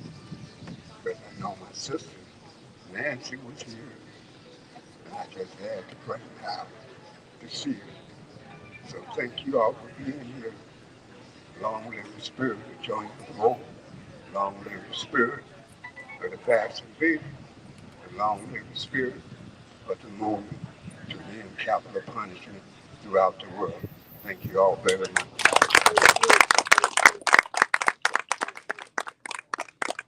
Thank you, Nancy. Thank you, Susan. Thank you, Phyllis.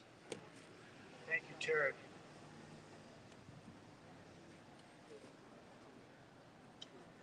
Nancy shows up regularly in Oklahoma when there's things to be done, things to be said, places to be where abolitionists get to be. Oklahoma is in the middle of they said 25 execution dates. I don't have the numbers in my head as to how many there are, but we just had one last week, Richard Grosjean. We anticipate the publication of the date that we think has been set for Emmanuel Littlejohn. Emmanuel Littlejohn is expected to be set for an execution probably around the last week of September. He's one of those cases we're going to be talking a lot about because he didn't kill anybody. He was there at the crime. It's one of those law of parties cases, being a part of the crime, but not the actual shooter. But we know that the co-defendant was the actual shooter. And anyway, you're going to be hearing a lot more about that case. Terri?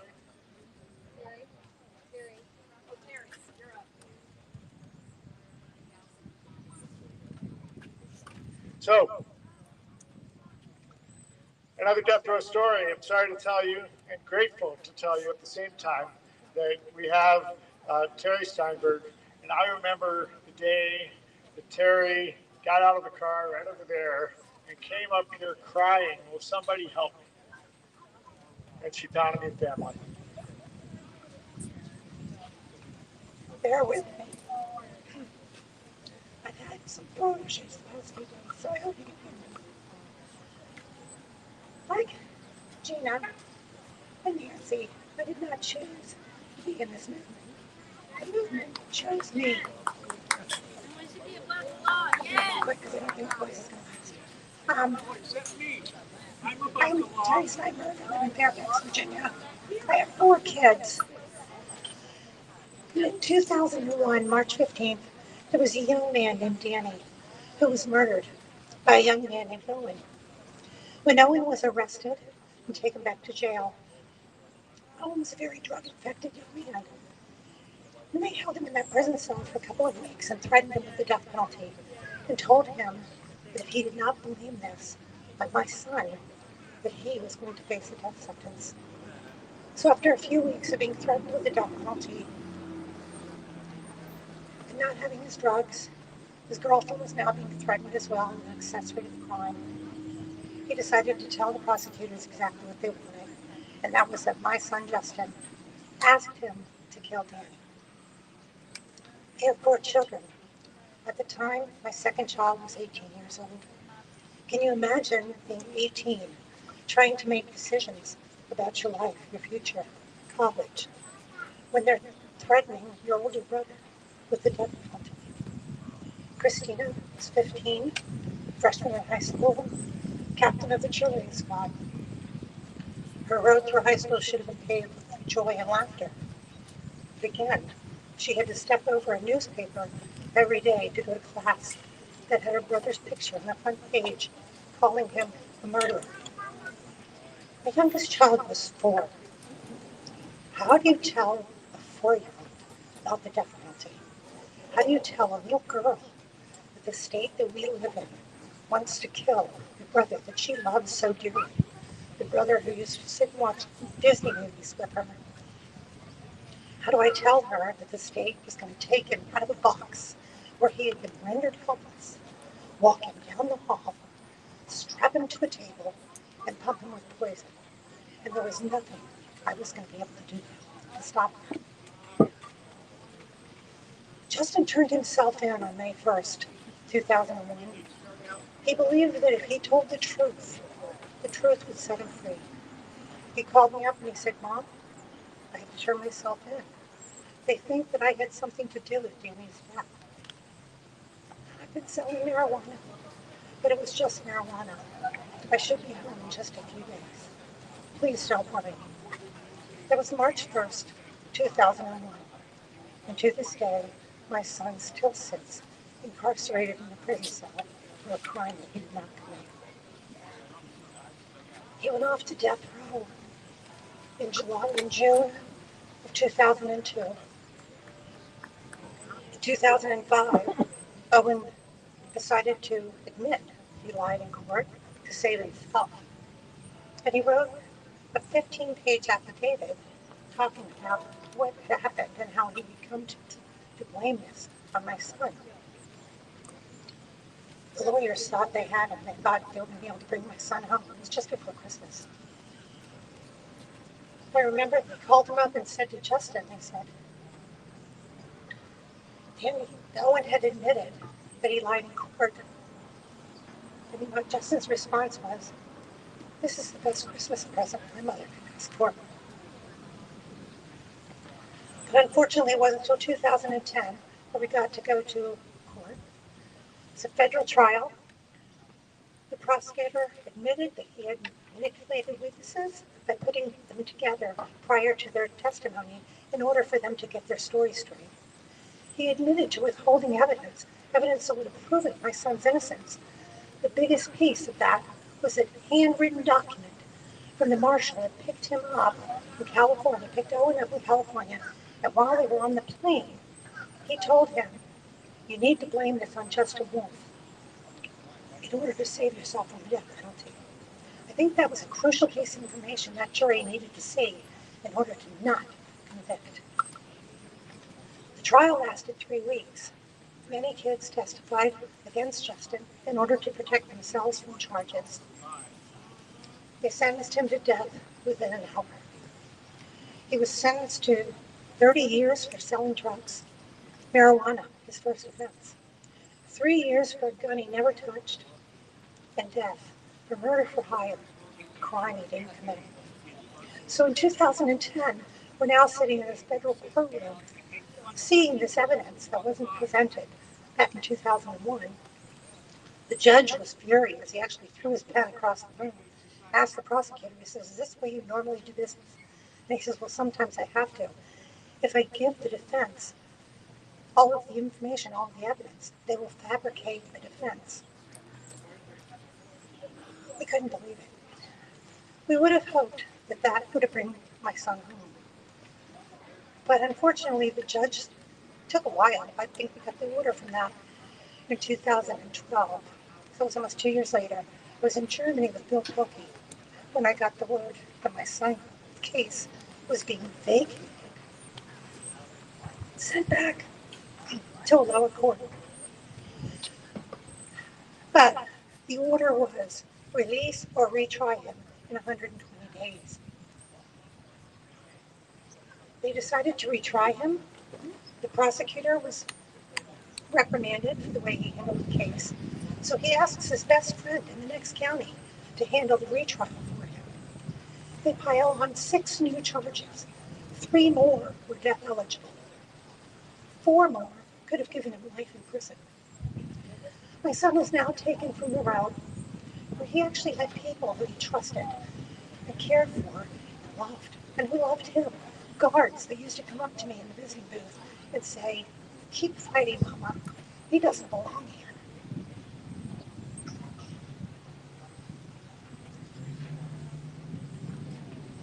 So we get back to, we go back to, they take him from his cell, bring him to Manassas. Remember, I was on the phone with him when he called. He was calling me, just doing a regular phone call. All of a sudden he says, "I gotta go, they're taking me." I said, "Where are they taking me?" He said, "I don't know." They didn't even tell me. Anyway, they take him back to Manassas where the original trial was held. Now he's in solitary confinement. He's no longer with the people that he knew, the people that he trusted. Even though they weren't together, they were in solitary on death row. They could talk to each other through the walls. They could see each other in the yard. Even though they were in cages, they knew each other. They trusted each other. They had a bond. So now he's in solitary confinement again. This time, mostly to protect himself from other inmates, trying to say, "Oh, I heard him say this," in order to get better compensation for their crimes. So after 5,000 days of solitary confinement, so let me tell you just a little bit about death row first. Death row is about 8 by 10. You can reach your arms out and touch the walls on both sides. There's a bed and a toilet sink. It's a portal place. It's no bigger than your bathroom. Now imagine being locked up in that room for over 5,000 days. You're not allowed to hug your family. You're not allowed to kiss your nieces and nephews. After 5,000 days of solitary confinement, they came to my son because he was starting to crack and offered him a plea deal. For 5,000 days, Justin's story never wavered. He was innocent, and that's all he would say. And he would talk about what happened, and it never changed. It was always the same story. It was very consistent. You can't tell the same lie twice. Usually you put somewhere along the way. But Justin always told the same story. But the only plea that they would offer him was if he accepted the plea of guilty. He didn't know what to do. So when they offered him this plea, he tried to ask me what to do, whether or not I wanted him to continue fighting, or whether or not we should accept it. He was beginning to feel that he would never get out of there. Every time we went into trial for the retrial, the judgments were so shaded, always toward the prosecution. And he was feeling like he would never get to see his nieces and nephews or be in the free world again. They had told him that he could possibly get only 10 more years for this guilty plea. And since it had taken him at least 10 years to get his case overturned the first time, he figured 10 years of not going back to death row, not going back to solitary confinement, was a better deal. But he wrote me a note and said, "Mom, what do you want me to do?" They told him, they said, "Don't talk to your mom about this because they'll hear it. They monitor them. And don't write it to her because they'll read it. They read all your mail." So he handed this letter to his attorney and said, "Give this to my mom and have her tell me what she wants me to do." Well, the attorney didn't give me the letter. So my son took the guilty plea. So even though for 15 years he claimed he was innocent and no one listened, the minute he said he was guilty, they believed him. He went back to court. They sentenced him to 20 more years. I collapsed to the floor. My son still sits in prison. He's done some really great things for other people there. I've had people write me letters saying he saved their life, the way that he encouraged them and taught them. He's done some of what the guards have told me, and they have never had anybody like him. How much he offers to help with the other inmates that are struggling. So he's done good things in there. I was raised a Catholic. I had learned, thou shalt not kill, by the time I was 5. I could recite it, I could sing it. There's no reason that we have to kill people. We'll kill people to prove that killing is wrong. We can do better, and we have to. Today was a really hard day for me because I know there's a lot of innocent people in prisons across the country. And here we were in our space, and over in this space were people waiting to hear the result of the Supreme Court's decision on whether or not Donald Trump was going to face his charges or have immunity.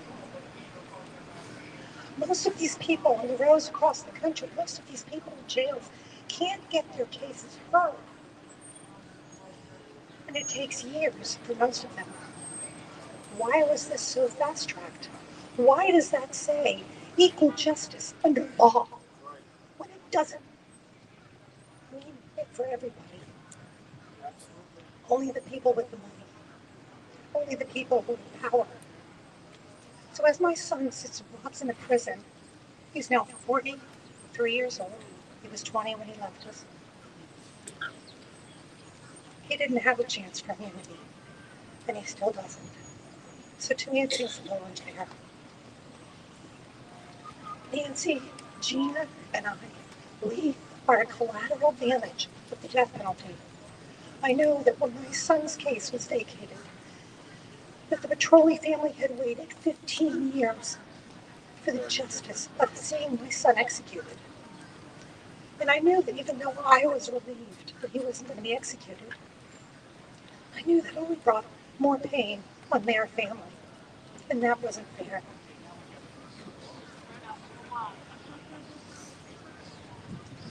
There's so many people that get affected by a death sentence. And there are so many better ways of handling justice.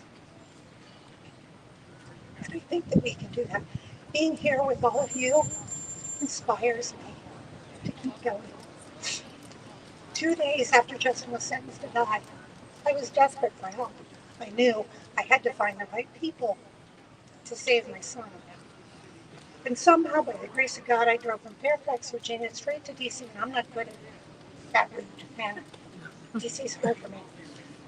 But I pulled up right here at a parking place, and I found this group protesting the death penalty. I met Bill Pelkey, Kate Bonowitz, Suja Graham, and other people who believed that the death penalty was an unnecessary cycle of violence. They took me in and gave my pain purpose, gave me the opportunity to share my son's story, to open hearts and change minds about the death penalty, to talk to young people and remind them how the choices that they make every day not only affect themselves, but affect their families. Justin's greatest pain is not being locked in that box. It's what he's done to his brothers and sisters. It's how he's taken their childhood, their innocence from them because of the death penalty.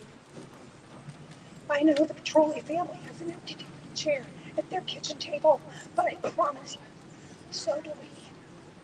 Killing my son was never going to bring Danny back.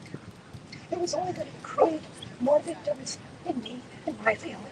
Justin would be free. He may not have come home to my home, but he would have gone home to my father. And it would be his brothers and sisters and I who had to continue on.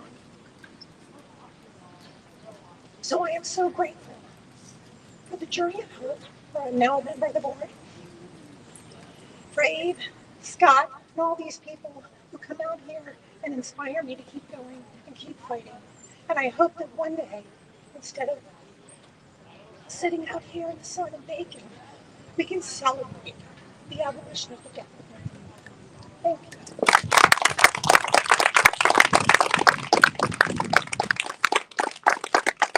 Gina, let's stand up here.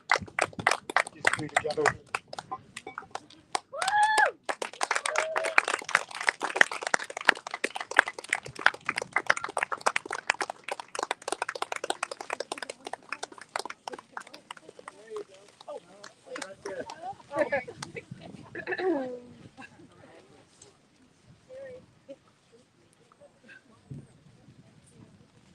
We're declaring this a crime scene. Right there, I'll get a picture.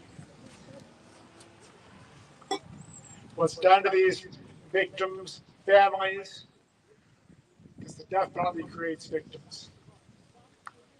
And this is the prime example. The daughter, the mother, the sister. Give them a big hug, please.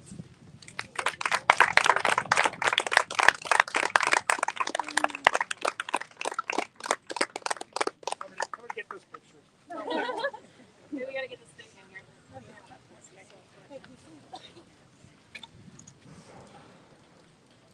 Where are we looking? Right in the front of the bed.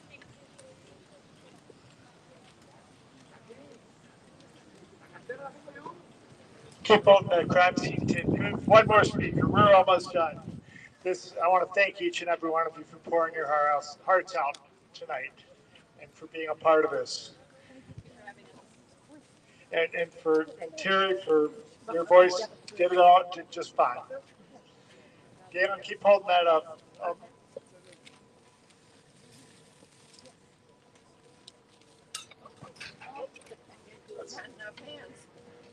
We're good. Our next speaker, our last speaker for tonight, and I want to tell you, tomorrow night's going to be pretty special too. We've got Ashley and who else is on here tomorrow night? Jack Payton Travers. We have two Jacks. Jack Payton Travers, Jack Sullivan, Charles Keith, and we have a special surprise that's going to tear your heart out tomorrow night. It'll be a surprise. But one more speaker tonight, and that's Chivas Watson. All the way from Dallas, Texas, Austin, Texas, San Antonio, Texas, Houston, Texas, all over Texas, Huntsville, Texas.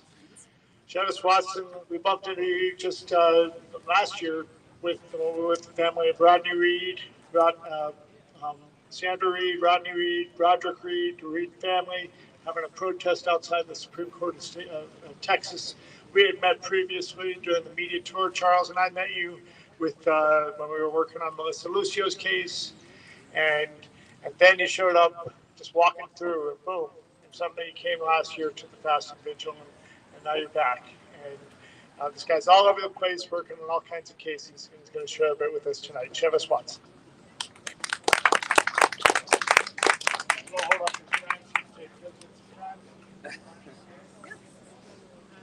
Greetings to our listeners from around the world, to all of our neighbors here outside of the Supreme Court, to all of you who've contributed to the shared value of Starvin for Justice. I wish to begin by sharing a poem from Langston Hughes, circa 1930. I am so tired of waiting. Aren't you? For the world to become good and beautiful and kind. Let us take a knife and cut the world in two and see what worms are eating at the rind. I'm Chivas Watson, founder and executive director of Austin, Texas-based Service Agency Working Group 512 in coalition and representing also Texas Prisons Community Advocates, TPCA, Just Leadership USA, from prison cells to PhD, Big Homie Street Mentoring in San Antonio, the Death Row Soul Collective, and I'm a proud advocate with death penalty action, as Abe mentioned. In chasing justice through fighting for freedom, I've worked in 5 cities across Texas: Austin, Abilene, Dallas, Houston, and San Antonio, cutting the state in two and sending caution to the winds. Redefining my pursuit of happiness, I found the worms eating away at the powers commonly granted into the people, such as our right to privacy against unreasonable searches and seizures, our right to voluntary travel, our right to due process and exculpatory evidence, and our right to have police powers enforced only through constitutional restriction.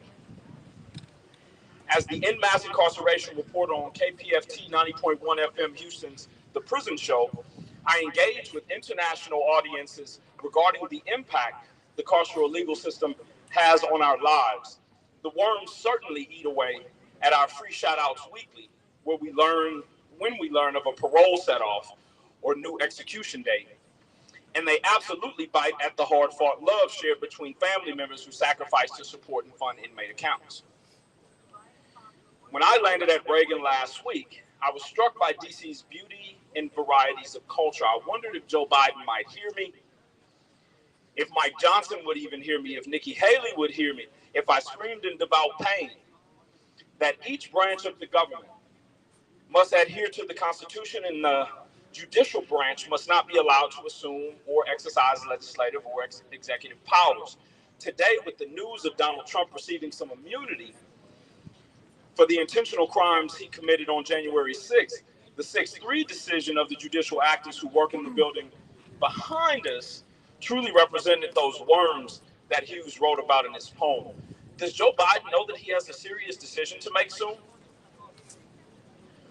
Whether he's reelected or granted his walking papers, he can surely make the conscious decision to redress our grievances against his tenure and commute federal death row. That's right. Joe, Kamala, we beg of you to not be like these worms I speak of. As the walls of America continue to clash and close on our freedoms and liberties, as the conservatives' promise of Project 2025 continue to develop, I'm constantly reminded that freedom is not without a constant struggle. To our audience this evening, is it for Billy Allen to sustain mentally, emotionally, psychologically in his 26th year on federal death row? How about Julius Jones, wrongfully convicted and incarcerated since 1999 in Oklahoma, yet granted clemency for a crime he never committed? And what about Melissa Lucio, trapped in a Texas prison for 16 years, sentenced to die and now awaiting her trial court to rewrite their wrongs? Couldn't we agree that for her freedom, it certainly has been a constant struggle? Freedom is not without justice, and justice is not without freedom. Thus, I continue to starve for justice.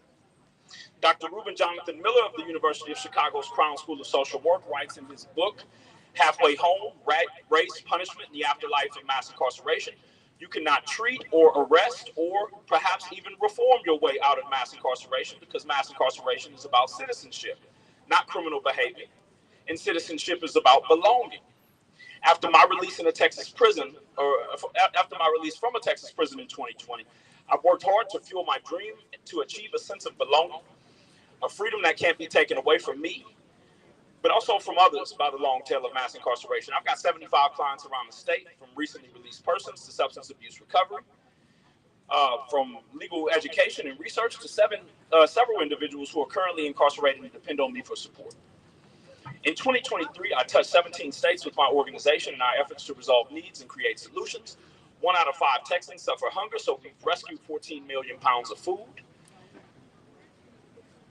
We've rescued 14 million pounds of food waste and completed more than 47,000 successful grocery deliveries in 4 years this very month. Incarcerated mothers represent an ever-growing demographic in maternal morbidity and mortality rates, so we hired a doula and a birth worker and have helped steer over 24 successful pregnancies and labor outcomes since 2022. Homelessness is at an all-time high across America, so this year we've helped nearly 100 people gain emergency and transitional supportive housing, and each person has received a catalog of new and used furniture items. Since 2021, we've done over 12,000 items delivered. And we've also recovered and distributed 890 televisions to low-income households. In urban communities in Houston, Austin, and San Antonio, I work to prevent and interrupt violence in gang-heavy neighborhoods where youth and adults are filled with misunderstandings and chaotic approaches to each other.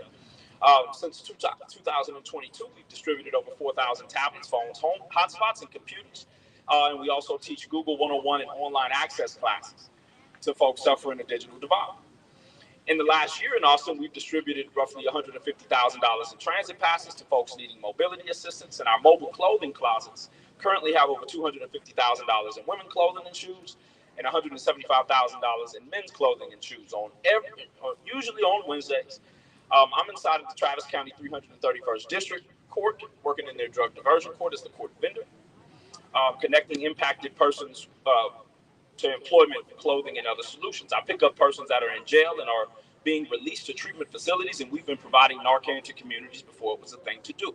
Last night, as Abe and I were walking to where we were staying, I received calls from a participatory defense agency in Houston to brainstorm on how we can gain the freedom of a man named Blaze Vega, who's been locked away in the Harris County Jail for 6 years on a murder allegation that he's simply innocent of. Daily, we receive calls from parents who ask me to counsel and advise their incarcerated loved one, and weekly, I touch base with my pen pals across America, such as Edgar Garcia, who is currently on federal death row in Indiana with Billy Allen. I also go back inside Texas prisons as a reentry and mental health peer specialist to train soon-to-be released incarcerated individuals on leadership practices prior to their release. A client of mine serving 40 years in the Texas Department of Criminal Justice's Garza West unit, innocent and wrongfully convicted, had his first appeal heard before Texas's Fourth Court of Appeals last month in less than a year of his trial conviction. Everything my organization does seeks to open doors and create pathways of success so that when a brother like Daniel Gwynn returns home after serving 30 years on Pennsylvania death row, he's got a guardrail of assistance to hold on to while he evolves, slowly but surely. Because citizenship, again, is about belonging.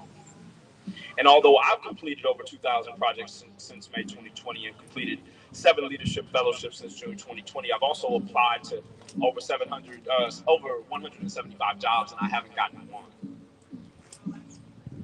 I listened to Terri, I listened to Suzanne, I listened to George, and my journey of hope has absolutely ascended from violence to healing, and I'm still starving for justice.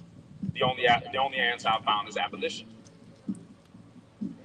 Did you know that out of 102 total prisons in Texas, 72 of them have no air conditioning?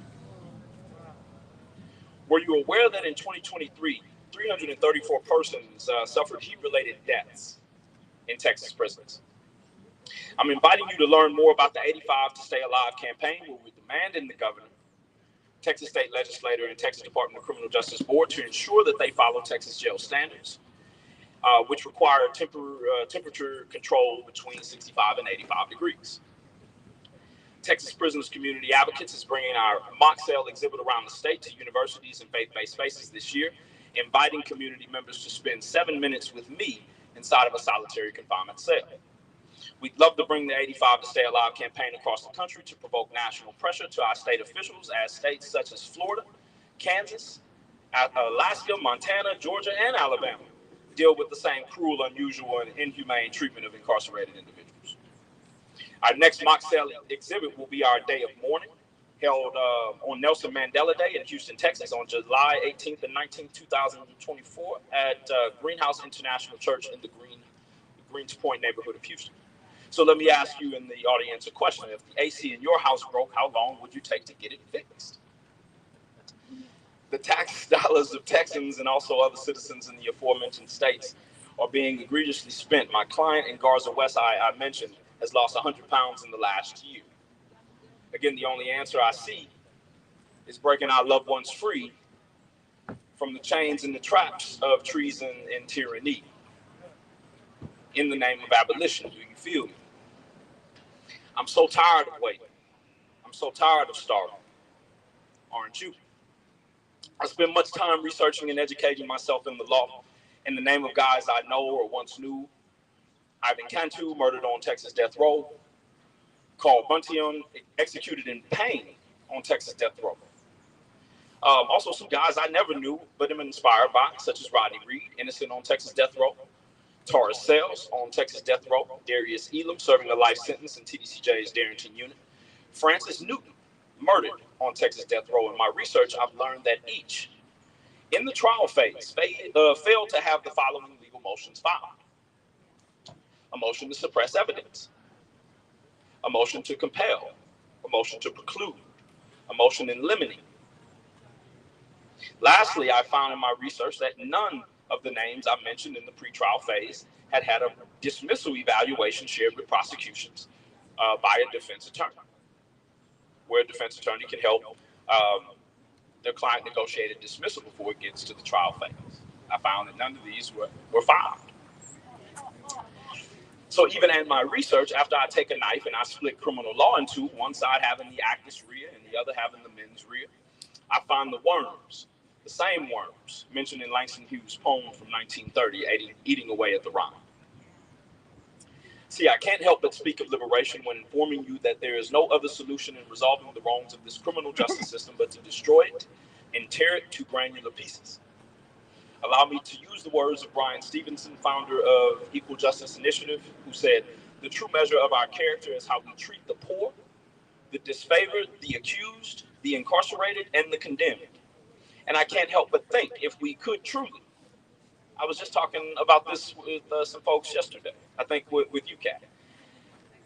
Why not organize the worst convictions on death row and give a brother or a sister, after doing the hard time, each a choice to be either released and become who they dreamed and desired to evolve to be, or to remain on the inside for the remainder of their days? How many of our brothers and sisters could return to our communities and be the true examples of transforming pain into purpose? I know Rodney Reed would be a soldier of righteousness in Central Texas. I know Kevin Keith would be an angel of hope in Crestline, Ohio, and around the country. I know Richard Glossop would be an extreme influencer, helping many find the patience they never had before. And I know Melissa Lucio. Not if, but when Melissa Lucio is released, she will be a profound example and influence to mothers around the world who've been separated from their kids and loved ones for some time. You know, again, I met Abe and Charles back in the spring of 2021, together as they remain to this day.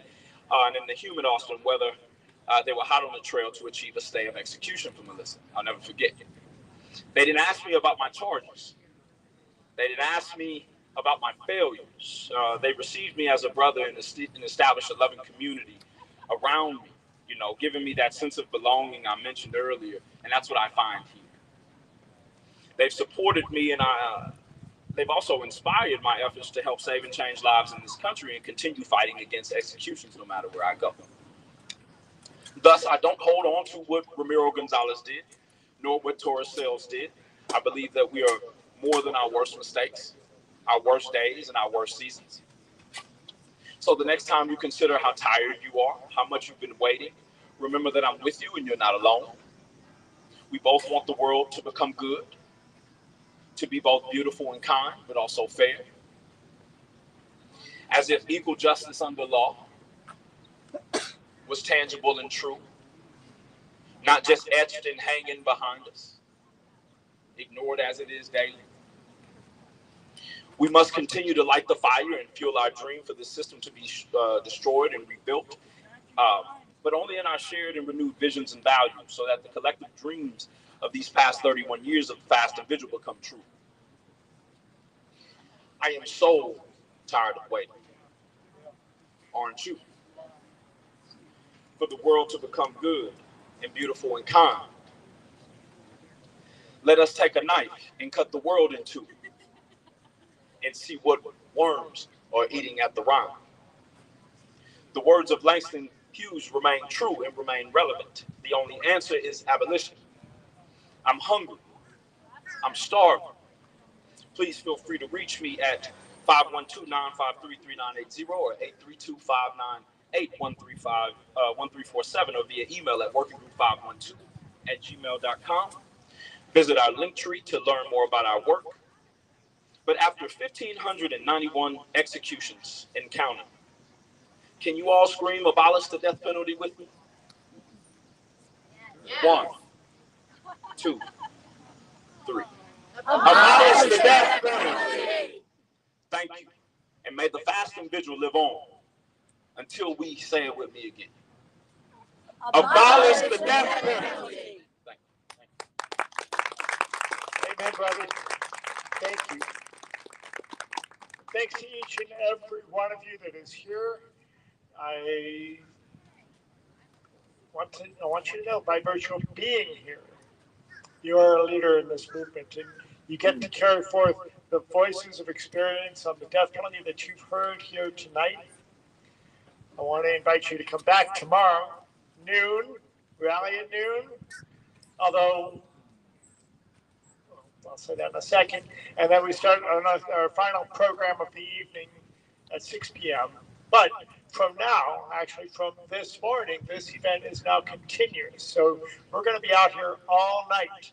And if you're one of those folks that would like to keep us company and be present with us and as we sit and gather more petition signatures and just be present in our ongoing fast and vigil to abolish the death penalty, you are welcome. Some of us will even sleep out here tonight. I haven't missed a night since I started this, and I came on the third of the now 31 annual fast and vigils to abolish the death penalty. So we're grateful for everybody. Again, if you are just coming by, stop by, sign the petitions, take a few buttons, wear one, keep the rest in your pocket. Somebody says, "What's that about?" Or, "I like your button." You take it off, you give it to them, you put another one on. So join us, be with us, and right now I want to invite everybody that's sitting on a chair or near a chair over here to, is that your sister, Sarah? Yeah. Everybody, this is Sarah and her sister. Sarah is our intern here. Oh my and her sister, I told her to bring your sister down, and she did. Amazing. So that's organizing for you, right? So help us gather the chairs back over here by the fence, stack them on the fence, or